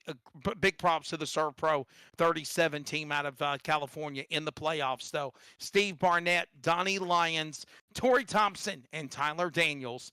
The full field rundown of 34 trucks. And speaking of another number 34, truck 34, South Carolina's Tyler Dittmer, last year, play-by-play man for this Monday night series. And now, this year, regular season champion. Tyler, congratulations, buddy. Thanks, Wesley. Was definitely nerve-wracking for a while. A great battle all season long with drivers like Adam Newton and Hunter Parsons. Yeah, just kind of relieved and really blessed was able to get it done. But yeah, we'll just see how that. We gotta get ready for the playoffs now, Wesley. Originally from Gore, Virginia, now from South Carolina. I know there was a little trash talking and even rap jobs on trucks down the stretch before the playoffs, but you put your money where your mouth is and you did exactly what you needed to do, even through the thrills and spills the last couple of races and tonight here at Daytona to put yourself in the regular season championship spot. And what does that mean knowing that you're number one seed going into the playoffs at Charlotte next Monday? It's great because I'm missing Charlotte next Monday at work. Unfortunately, my job kind of prevents me from running next Monday, so I'll only be running 2 races in the round of 20. Oh, wow. Those 10 bonus points are huge, Wesley. I mean, that was kind of the goal tonight, and that's the reason why I didn't just give up after getting hooked. Thought I was clear of that one wreck, and just someone came down and clipped me, and it's kind of on from there. So really, really blessed. Yeah. No, it's awesome, Wesley. Just very stressful. I'm glad to see my teammate Hunter Parsons. I think he finished second in the regular season title chase, so great for him getting those 7 bonus points, moving on to the playoffs. But it's definitely nice, but we were a lot closer than I thought it was going to be. William Tiller, what you got to say to your former broadcast play-by-play colleague and now a driver getting it done for NASCAR on the Monday Night Series? Yeah, first off, big congratulations, Tyler, for snagging that regular season championship. I know the last couple races, it's getting a little nerve-wracking, as you said, but heading into those playoff races, do you let that sort of get in your head at all as a regular season champ, or are you even more locked in now, seeing as though you're number 1 seed? You can't let it get to your head. I think super speedway races just kind of aren't my thing. Don't really love them. So we'll just go. We'll be running the 2 short tracks. I wish we were running the intermediate, but we'll go to the 2 short tracks. We've had top 5 finishes in short tracks. We won at Richmond earlier this year, so go out and try to perform well at Bristol and Rockingham. Yeah, it's kind of crazy. But yeah, I know Joey Doucette poked fun at me with his IRP scheme, the Golden Boy scheme. Not bad for a Golden Boy, eh? Missing 2 races, still getting the job done. There we go. Yeah. Wesley, see, the champ is here. As he said, the champ is here, and he is rocking and rolling in those playoff races. He certainly is, for sure, man. Now, one more final question, and thank your sponsors as the 2023 Season 2 regular season champion for the NASCAR Sim Racer Hub Truck Series, again from Gore, Virginia, now residing in South Carolina, Tyler Dittmer. But, Tyler, can you still put yourself in the run for a championship? Because obviously now everything is win and advance. You have got to win one of these races, but do you feel like missing a couple of races? Can you get out here and do what you need to do to at least try to advance and do it? Well, Brady and I both know that since I'm missing a race, I don't have that win in advance. You have to start all 3. That being said, 2 short tracks, I think I can go out and get 50-plus points at each of those short tracks, and I think 100 points is more than enough to advance into the final 14. At that point, I think I'll be clear to run the rest of the playoffs. Just don't know yet. It just depends on how things go. But yeah, huge thanks to Highline Racing, Jason Morales, for bringing me on board this year. Again, huge shout out to my teammate Chris Blanchard getting the win tonight for us, getting us back in front of the team points. I know that's a big deal for a lot of us. Huge shout out to the glass mechanic out there in the Phoenix area, all your glass and door and window needs. Yeah, they do such a great job coming on board as a sponsor on that 34 machine. Lizardworks Racing supporting me from the beginning of all my sim racing. Again, can't thank enough about simracerhub.com truck series here. Simracerhub.com is just amazing. And Wesley, you guys in the booth too. You guys make it fun for us. I love going back, listening, watching the races, listening to you guys call them. I'll go back and watch this one for sure. Probably being like, I made so many stupid mistakes, but I appreciate everything you all do, and excited to see what the next few weeks have in store. I'll say this in closing. I think at one time I told Adam Flieger and William Tiller in the booth during a break, I said, guys, we sound like maestros here tonight. And it's because of guys like yourself out there on them track with those NASCAR trucks putting on a great virtual show. It takes a team of everybody to make it happen and make it entertaining. And it's all one big virtual NASCAR family pulling it off. And congrats on being the regular season champ, bud. Thanks, guys. I really appreciate it. So here we go. Tyler Dittmer, the regular season champion. Now we move into the playoffs. 20 drivers will fight for 3 rounds. That's week 15, 16, and 17. That begins next Monday night, September 11th. I have no doubt that in some shape or form, Adam, William, and myself will try to get together with Nazra and our producers and do some type of a tribute for 9/11 and our military and obviously first responders, because we will be doing a race on 9/11 at Charlotte Motor Speedway. I think we'll have a special idea planned for that next Monday for the playoff race. The Sweet 20 consists of 3 rounds, William Tiller: Charlotte, Bristol, Rockingham. Before we unveil the rest of the schedule, those are 3 unique racetracks, 3 different sizes of configuration and comparison. And as William Tiller said, it's going to be a battle to watch these guys negotiate through these first 3 rounds. No, absolutely, Wesley. Now that the dust is settled, we have our top 20. We'll know who will battle it out for that championship. Now it's sort of like that sigh of relief, that deep breath. You know who's going to go into battle. You know what tracks we face next. We have 3 very difficult racetracks, but 3 racetracks that everybody knows, Wesley. Who will come out of there moving on to the top 16? We'll have to wait and see. I cannot wait until next Monday night. September 11th, 18th, 25th. That will be the first 3 rounds in the Sweet 20. Before we move into October 2nd, that will be the second round of the playoffs. That is the Fast 14. 6 drivers will be eliminated from the Sweet 20 to the Fast 14. That will be 2 rounds, October 2nd, October 9th, Milwaukee Mile and Darlington Raceway. Then another 4 drivers are eliminated. The Fast 14 will become the Elite 10, and that will be another 2 rounds, October 16th, October 23rd at Chicago.